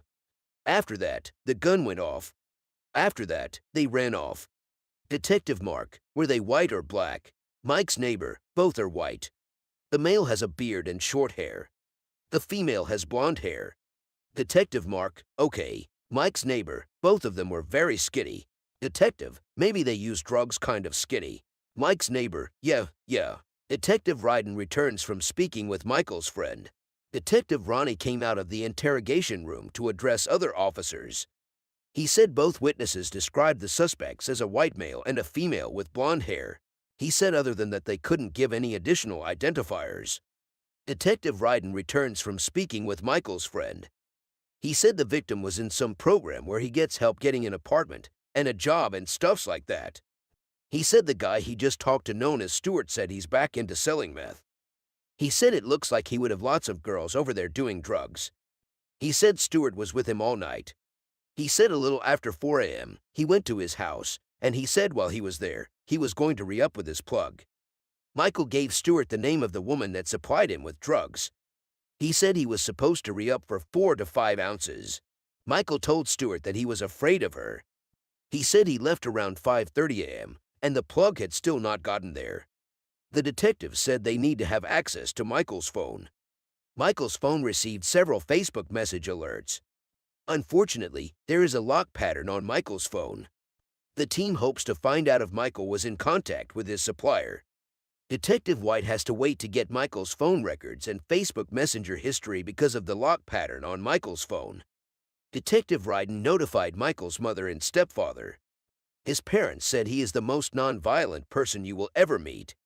They said he will rather give someone his money than fight over it.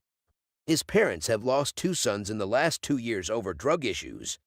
Detective Mark, hey, what did you find out? Tell me you have some videos. Detective Reggie, no. The apartment complex building has one surveillance camera that doesn't work. The detectives were shocked that the camera could not capture anything in broad daylight. Detective Mark said he will revisit the area, maybe some witnesses may come up and start talking to him. 20 hours in, a detective said he will make a flyer that he will rake to the complex. He said some of the people over there might have a camera in their residence, and he will like to have a bunch of it to be able to hand out with his phone number on it. And he will also be able to put the word out that they are looking for some information. Another detective said they should take the victim's phone along so that if anybody calls, they will have his contact right away. Detective White drove back to the scene of the incident to see if he could find some witnesses he could talk to. As soon as he alighted from his car, he saw a young man walking and he approached him. Detective White, I'm working on this homicide that happened yesterday. Witness, I heard the shot.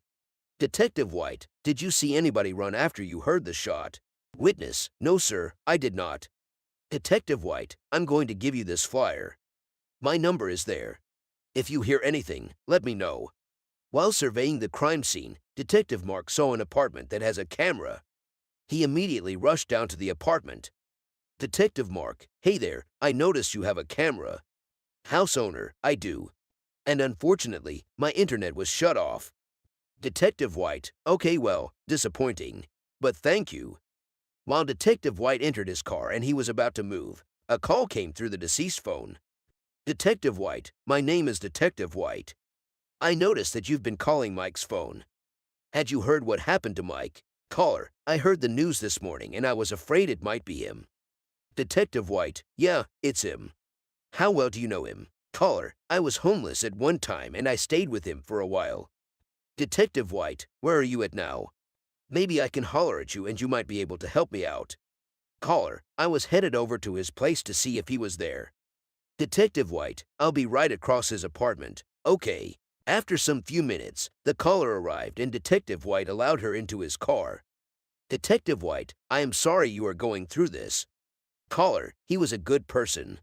Detective White, honestly, I have not heard from one person that he was a bad guy. What has he been up to? Caller, I don't know. I know he has talked about how he has been ripped off a couple of times. Detective White, okay. Did he tell you how long ago he got robbed? Caller, probably a month ago. Detective White, did he give you any of the details? Caller, he said a woman ripped him off. Detective White, do you know who she is? Caller, no, I do not. Detective White, I know he was selling meth, but do you know who he was supplied by? Caller, no, I don't.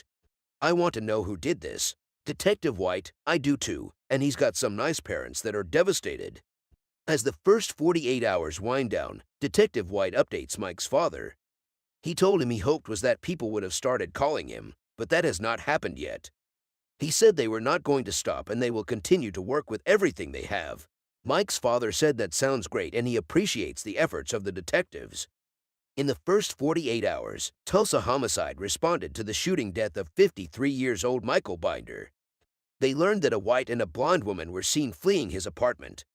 They also heard that Michael may have returned to selling drugs and planned to meet a supplier on the day he was murdered. They got a warrant to search Michael's phone and Facebook page. They have searched for witnesses at Michael's apartment complex, but have come up empty.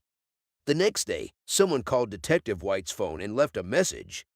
Detective White played the voice note for Detective Ronnie so. The caller said he wanted to remain anonymous, but he has some information about the shooting in Tulsa. He said he knows the girl and she told him what happened in detail last night. He left a phone number that Detective White can use to get to them. Let me try to call it, Detective White told Detective Ronnie. Detective White called him and he agreed to meet with him. Detective White and Detective Ronnie headed to the meeting point where they agreed to meet with the tipster. The tipster said Michael's supplier is staying at a nearby motel.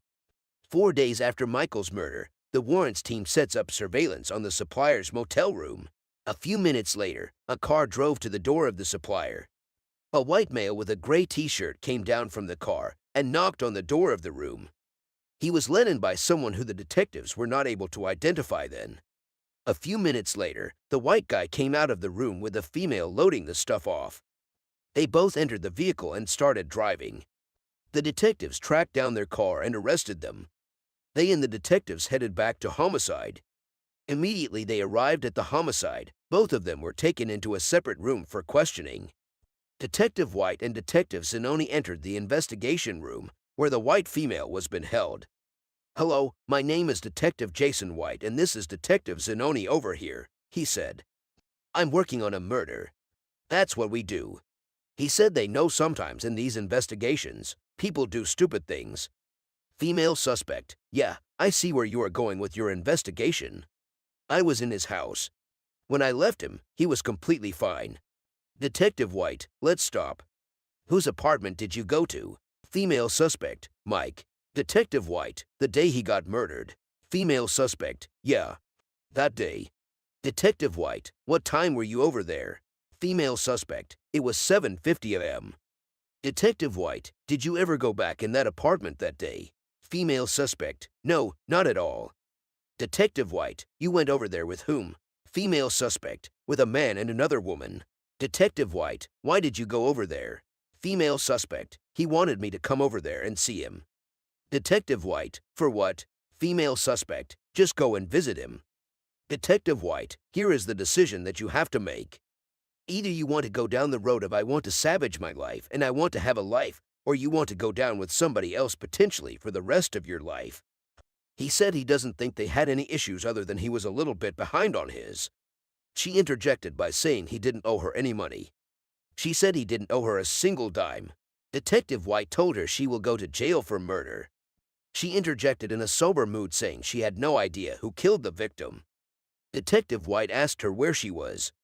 She said after she left Michael's apartment, she and her friends spent the afternoon at a flea market. Detective White, if anybody tells me that you are going to confess you were there, then that is a flat-out lie. Female suspect, absolutely, it is a lie. Detective White, do you have any objections to us looking at your phone? Female suspect, yeah, you can look. Detective White, all right. Sit tight and be patient. Detectives started going through her phone. They found a text between her and the friend she said she met up with around the time Michael was murdered. The text corroborates her alibi. Detectives discovered the information they got from the tipster was not correct. They know it's frustrating, but they had no other option than to release the two suspects. 2 weeks later, Michael's Facebook Messenger records finally came in. Detectives found a series of messages between him and his female.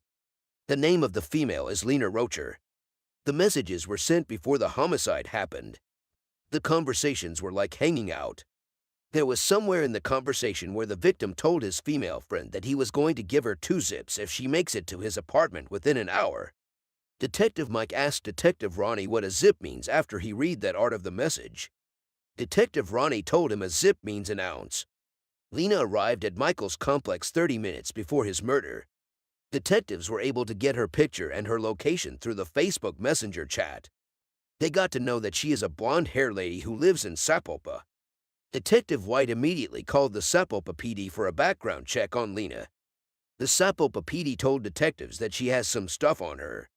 He said she had no prior felony convictions, but she is a person of interest in a missing firearm investigation. The Sapulpa PD told Tulsa detectives that Lena could be wrapped up tonight if they want it done. Tulsa detectives told him that will be great. Detective White told them he will be more than happy to come to them. An hour later, Sapulpa PD brings in Lena.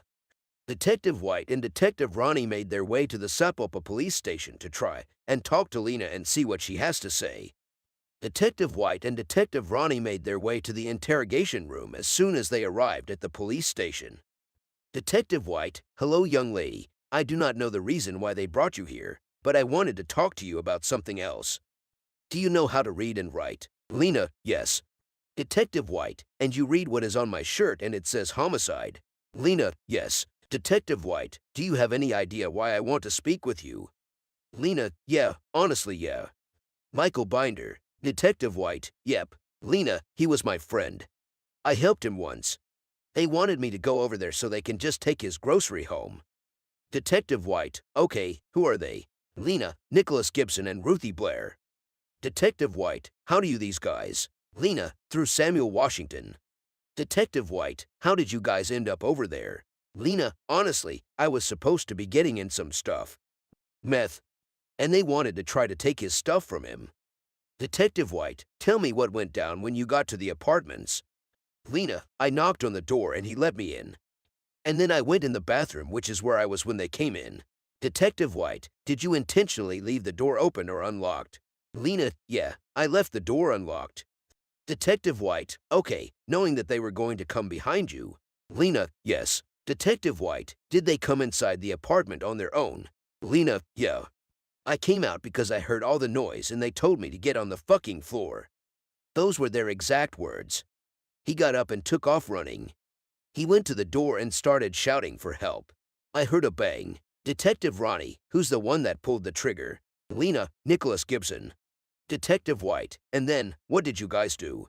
Lena, fled. She said they fled in a car that she parked nearby. Detective White, what is the discussion in the car after you left? Lena, I'm just told that if I throw them under the bus, basically the same thing will happen to me. Detective White, let me go through this again. Just correct me if I am wrong. You went inside by yourself.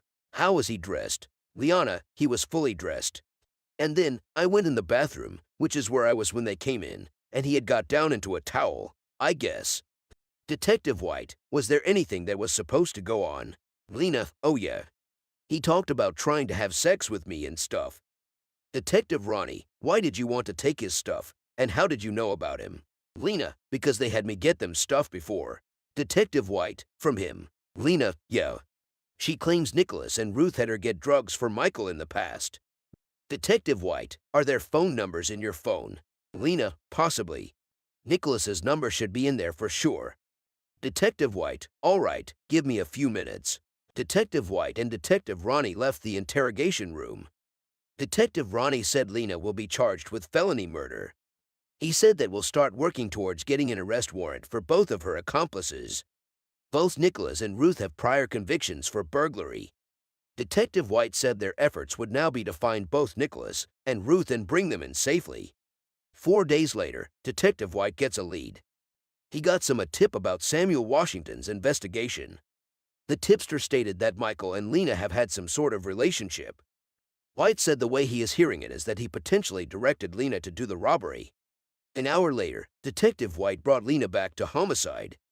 Detective White, you already went out on a limb and told me everything as far. Liana, yeah. Detective White, I'll just get to the parts that I'm wanting to shore up. Who did you tell about this situation? Lena, my mom, of course. Detective White, anybody else? Lena, that's the only other person I mentioned it or talked to about it. Detective White, did you make a phone call right after this happened or talk to anybody? Lena, I had somebody call me. Detective White, who? Lena, Samuel Washington.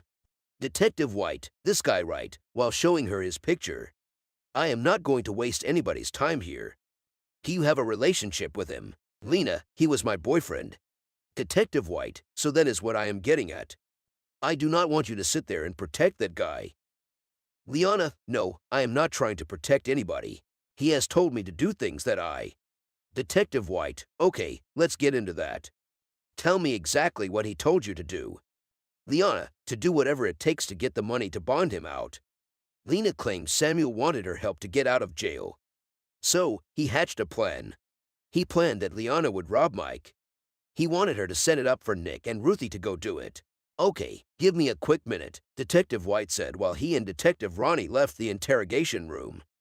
He asked Detective Ronnie what he found.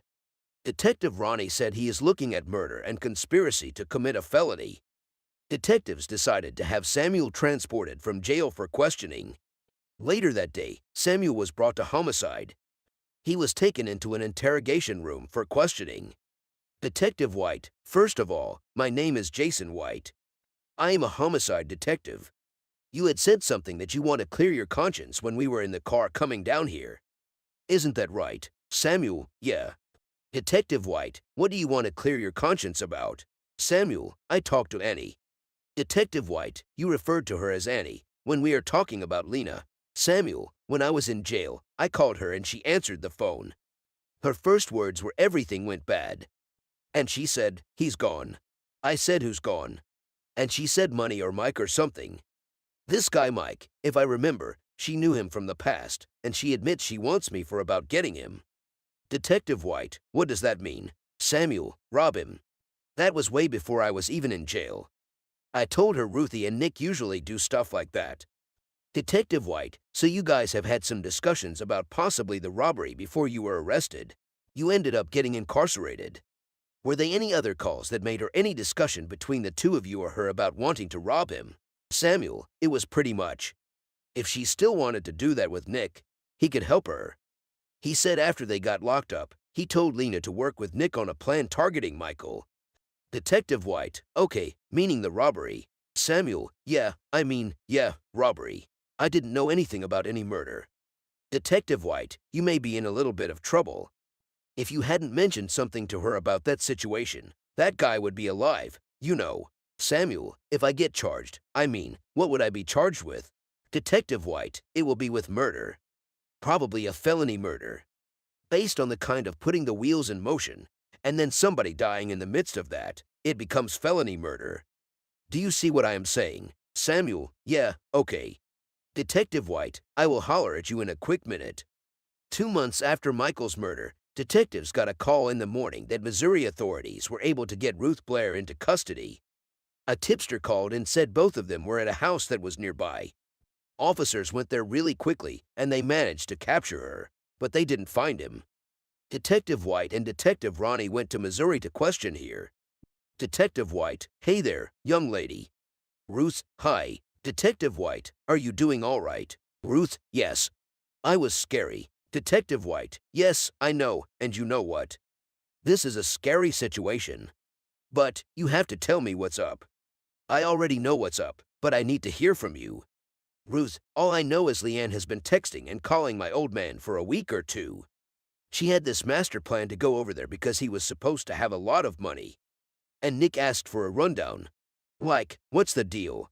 She said she will go and then the rest can come in. She said to pull into the actual complex. Lena went in by herself and she left the door unlocked. Ruth said she was behind Nick. Nick went in first and he opened the door and she shut the door. Detective White, what was said at this point? Ruth, he said put your hands up. So the dude jumps out and he got a sheet wrapped around him. He walks right in front of Nick and it all happened so fast. Before you knew it, he's got his hand on the doorknob. Nick said don't do it, don't do it. So the dude swings the door open and run out and yelled for help. And then Nick went to pistol whip him. He just wanted to hit him with it. When he went to him the first time, his finger slipped, and the gun went off. Detective White, what did the three of you do next? Ruth, he and I ran out. Went and got in the Jeep. It took her a little longer to come out because she was rounding off everything she could find. She said Lena grabbed drugs from Michael's apartment before fleeing. She said Lena and her didn't get the wallet and the wallet was the goal. Detective White, did you ever see her again? Ruth, no. Detective White, did Nick? Ruth, no. She said she and Nick went their separate ways. She said she was so afraid she was not going to see him again. The next day, Detective White gets an update from Springfield PD. They finally located Nicholas Gibson. Nicholas Gibson was charged with felony murder in the first degree, and he is awaiting trial. Ruth Blair was charged with felony murder in the first degree, and she is awaiting trial. Lena Rocher was charged with felony murder in the first degree, and she is awaiting trial. Samuel Washington was charged with felony murder in the first degree, and he is awaiting trial. Criminal charges are often dropped or reduced, and the suspects are presumed innocent until proven guilty. A young man was shot dead while at home with his cousin. They had to shoot from the outside. Detectives are tracking an elusive suspect, but he is always one step ahead, and the clock is ticking.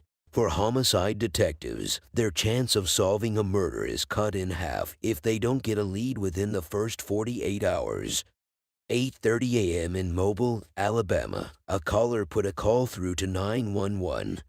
When the operator picks the call, he asked the caller the location of her emergency. The caller said Dexter Avenue. The caller told the 911 operator to send emergency very quickly because the victim was still breathing. The operator told her that officers will be on their way immediately. He said he needed to know what happened exactly. The caller said she doesn't know what happened. She said she just heard shots ringing out of nowhere and the victim got hit. The operator asked her where she and the victim are. A man close to the woman told the 911 operator to send in help very quickly because the woman is still breathing. 911 operator said he is going to send help right away. The man told the operator to hurry up. He asked if the person that shot the victim was still nearby. They said they do not know. When the medical emergency unit arrived at the scene of the incident, they transported the victim to the hospital, but he died while in the car. The victim is a 23-year-old Junta Davis who grew up in Mobile and worked for FedEx. He leaves behind his mother, sister, girlfriend, and young daughter. Junta Davis was shot twice in his chest, once in each arm, and his back. In the bedroom where Junta was found, there were 4 spent .380 shell casings. Junta's cell phone was on the floor of the living room. Pre-packaged packs of marijuana were also found in the front door. Junta's cousin Michael and his roommate who were inside when the shooting happened have agreed to talk when they get to homicide. Junta's cousin Michael was babysitting when the shooting took place. A detective said when he entered the room, he saw the babies were soaked in blood. Another detective asked where the baby was. Patrol officers said they allowed a friend of Michael to take away the baby from the scene of the incident. A detective who was among the first respondents narrated what the witness told him. The detective said they told him no one came into the house. He said they heard the shooting from outside, but they found a casing in the room. An officer said what the witnesses believed was that somebody came on the side of the house and shoot into the house. Detectives also noticed several bullet holes in the building. A detective asked for the exact room where the victim was shot to ascertain if there was a bullet hole there too. When he was taken there, he saw a bullet hole. He dipped his hand into it to see if he could find a bullet. While on the scene, Detective Barton was notified through a call that Detective Jeremy was at the hospital with Junta's family. Detective Barton asked the caller if the family have gotten the news of Junta's death. The caller replied in the affirmative. The family has no idea who would want Junta dead. Detective Barton turns to Junta's neighbors. He knocked on the door of one of Junta's neighbors. The neighbor came out looking surprised to find detectives in front of his door. Detective Barton asked him if he heard any gunshot while he was in his room. He said he didn't hear gunshots. He said the only thing he has seen is police cars in front of his apartment. Detective Barton moved to the door of the next neighbor, but the neighbor was not in his apartment. Detective Barton said he and Detective Nettles will interview the two witnesses. He said they will have to take the statement of the two witnesses and see if their statements corroborate the evidence that they have. A few hours later, both witnesses were brought to homicide. They were taken into separate interrogation rooms immediately. Detective Barton and Detective Nettles went to the interrogation room where the first witness was being held. They both introduced themselves when they entered. Detective Barton asked the witness where he is living currently. He said he lives at Dexter Avenue. He said he moved in there about 1 or 2 months ago. Detective Barton asked him how long Junta has been living in that house. He said he think 9 or 10 years. Detective Barton asked him who Junta is to him. He said he will call Junta his brother. Detective Barton told the witness what he was doing and what he remembered around the time that the shooting occurred. The witness said he went to bed at midnight. He said everybody was in the room because the three of them stayed in the room together. He said he was in the right bed close to the door. He said Junta slept on the sofa while Michael slept on the other bed. Detective Barton asked about the kid. The witness said the kid slept on the bed with Mike. He said he woke up when he heard all the gunshots. He said woke up, he looked up and saw Junta falling. He said while Junta was falling, that was when Michael ran in and started asking what was going on. He said Michael carried the baby and was yelling at him to call the police.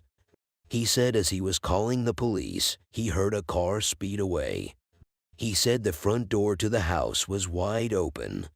Detective Barton asked him if he saw the person that did the shooting. He said he did not see the person. Detective Barton asked him how the gunshot was fired.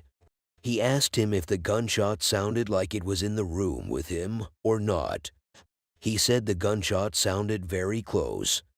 Detective Barton asked the witness if it was possible that the shooter was in the room and he didn't see the shooter.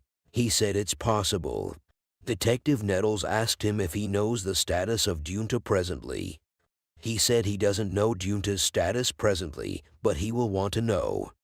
Detective Nettles told him that Junta is dead, which means both of them are in a serious situation at the moment. Detective Barton told the witness that they think he has been truthful with them since the beginning of the interrogation. But they know without a shadow of a doubt that he has not told them everything he knows. Detective Barton asked him if there was anything else that happened in the house that he has not told them.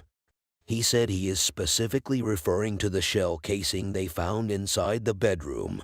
The witness said Michael does shoot out the window sometimes. He shoots out the window on the ground outside and in the backyard. Detective Barton asked him why Michael does that. He said Michael does that to know if it worked properly. Detective Nettles asked him when Michael shot out the window. He said that was about 2 days ago. Detective Barton asked him the type of gun that Michael uses.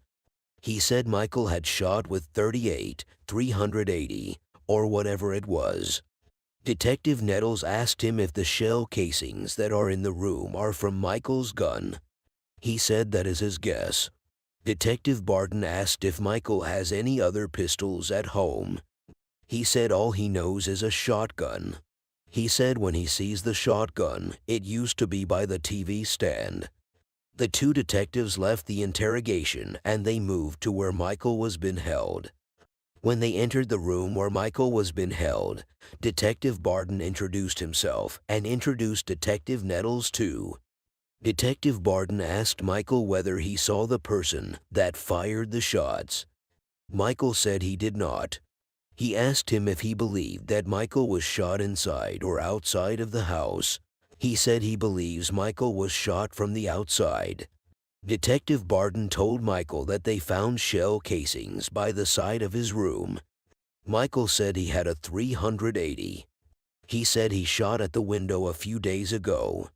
Detective Michael asked him what he was doing. He said he was testing it. Detective Barton said it looks weird to him that he chose the out of a window of all places to test his gun. Michael said he chose it because he was nervous if he walks outside, police were going to walk by and they will see him shooting a doggone gun. Michael said he has gotten rid of the gun because he has sold it to his big dog who lives in Mayville. Detective Barton asked Michael if he would be able to get them back because they need to match it. Michael said he can get it back. Detective Barton told Michael he wants to know what has been going on regarding Junta. Michael said nobody comes on a Sunday morning and kills another person without a reason. Michael said Junta had some fake 20 seconds from one of his homeboys. He said Michael has been telling them that he is fixing to try to get a whole zip of Reggie. He said 3 days ago, Junta wanted to buy some low-grade marijuana or Reggie suing counterfeit $20 bills. Detective Barton asked Michael if he knows the person Junta was trying to pass those 20 seconds to. He said he was trying to pass it to a guy who has Haitian dreads. He said that's the only person he thinks might be mad at Junta. The team searches Junta's contacts on social media. They checked for anyone matching the suspect's description. While the detectives were checking Junta's contact, his mother reaches out to Detective Barton through a phone call. Detective Barton, after consoling her, asked her about the last time she spoke to her son. She said she spoke to him about a week ago. She said the conversation they had was just a regular conversation. Detective Barton asked her whether any of Junta's friends has reached her or had offered her any sort of idea of what happened or anything. She said no one has reached out to her. Detective Barton told Junta's mother to call him if she has any questions. He said he will call her also when he gets new information. A detective said there is nothing more they can do that night. Detective Barton addressed the detectives. He told them they will regroup the next day and they will try to figure out if they can find the guy that Junta was trying to buy weed from. The next afternoon, an anonymous tipster called in about the murder. The tipster said that around 8 last night, his friend called him and asked him whether he knows that T has been killed. He said he told him he had no idea. He said the guy that shot Junta came to his house right after he shot Junta and tried to give him the gun and some drugs. He said the guy was bragging about shooting T. The tipster said his friend T was killed by a guy known as Michael. He said the killer is fat and has a beard. He said the shooter may be somehow related to Dunetta's family. Detective Barton said was that, as he was getting that information from the tipster, he also got a call from Birch. Birch's father, Paul Birch, is a captain in the mobile sheriff's office. He said Birch also said the shooter's name was Michael and the shooter was possibly related to Junta. He said after the shooting, Michael fled to a family compound. He said Birch didn't give the address, but he said the whole compound was surrounded by a big privacy fence with a barbed wire. Detective Nettles said the only issue with Birch's information would be that the suspect fled to a family house in Plateau. He said they had Michael at the headquarters after the shooting. He said he is not saying that Michael was the shooter. What he was trying to say is that some information might have crossed the line. A few minutes later, Detective Barton's tipster gave an address for the shooter, who heard the confession. The detectives left the headquarters immediately to see if they can find the suspect at the address the tipster gave. When they got there, they knocked on the door and the homeowner came out. The homeowner told the detectives that the witness was not there. The detectives asked the homeowner if he can help them contact the witness. The homeowner said he doesn't know where he is. He said the witness doesn't have a phone. The detectives asked the homeowner if the witness stays with him. He said the witness doesn't stay with him. He told the detectives that the witness lives at his relative's house just around the corner. The detectives went to the house the homeowner showed them. When they got here, they knocked on the door and a guy responded. They asked him if he has seen the witness. He said he hasn't seen him. They asked him if the witness usually comes there every day. He said not often. They told the guy that they needed to talk to the witness, and if he gets in contact with him, he should give them a call. The detectives decided to check Plateau since Birch said he went to Plateau. Plateau, also known as Africa Town, is a historic community founded by former slaves in the north section of Mobile. Detectives drove to the Plateau in search of him. They kept checking for a house with a compound and a wired fence. They passed through many houses before they finally saw a house that has a compound and wired fence. One of the detectives pointed at the house, saying the house might be the house they have been looking for. A woman in the house said she has been having trouble with her nephew and gives detectives his name. She said he sells drugs and rides around with a gun. She said he is just a bad apple. She said he was going to get his brother into big trouble. Detective Barton asked her the name of his brother. She said his name is Michael. The detectives asked Michael's brother to describe him. He said Michael is 30 years old. He is heavyset and he wears a beard. The detectives asked him if he has Michael's phone number. He said yes, and he gave the detectives Michael's number. The detectives thanked them and left. Detective Barton said they should return to headquarters so that they can put it together since they now have a suspect. Their possible suspect, Michael, has no prior conviction. Detectives searched for any communication between Junta and Michael, but they did not find any information. In the first 48, Mobile Homicide responded to the murder of 23-year-old Junta Davis. They discovered that his roommate and his cousin were at home during the shooting, but didn't get a look at the shooter. Detectives received anonymous tips that the shooter is named Michael and that he fled to a family compound after the murder. Someone in the compound identified Michael but does not believe he was involved in the shooting. The next morning, the witness that overheard the witness confession finally comes forward. He was taken into the interrogation room. After some few minutes, Detective Barton and Detective Nettles went to the room where he was being held. Detective Barton introduced himself to the witness and said he appreciated the witness for coming to homicide. Detective Barton asked him if he has any idea why he was invited. He said he knows Junta by the nickname Shaq. Detective Barton asked him if he knows anything at all about the situation.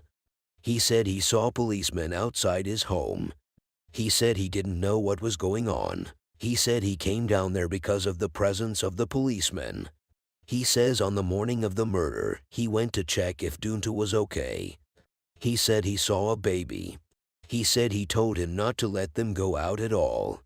He said he carried the baby and the baby's little bag. Detective Barton asked him where he got the baby's bag from. He said he got it from the fat dude called Mike. He said when he walked past 3 houses down, a girl pulled up in a gray car and got the baby and the bag. He said they told him there was a gun in the bag. Detective Nettles asked him how he heard that there was a gun in the baby's bag. He said he heard it from people in the hood. Detective Nettles said how people in the hood could know there was a gun in the bag. He said they knew because they often hang with the victim and his friends. Detective Barton asked that how was the situation where out of all the people that were out there, why was he the one Michael came to? He said that was because he was the first person outside at that time. Detective Barton asked him what type of Camry was it. He said it was a gray Camry. He asked him if he has ever seen the Camry before. He said he has never seen the Camry. Detective Barton asked the victim what he thinks happened in the building. He said he believes that Junta's cousin or roommate shot Junta. The detective said they have to verify the information. Detective Barton asked another detective if he can pull up the body cam. The detective pulls up body cam footage from first responders to the shooting. The footage shows Michael Montgomery asking officers if he can retrieve a pair of pants from his bedroom. The footage showed how Mike picked a gun and shoots the victim. Detective Barton arranges an interview with Junta's roommate, who is in jail on an unrelated warrant. After some few minutes, Detective Barton and Detective Nettles left the headquarters to meet Mike's roommate. A few minutes later, they arrived at their location. They knocked and they were let in. They asked him if he has any idea why they are there. He said he has no idea. They said they came to his place because they wanted to allow him to tell the truth. They said they knew that it was not a situation where he was asleep and had no idea of what happened inside the house. They said he should tell them what he did not tell them in the morning. They told him that he left something out and he has to understand that what they are investigating is a murder case. They told him he has to think about his future and what he is going to do for the rest of his life. Detective asked him one more time to tell him what happened in the house.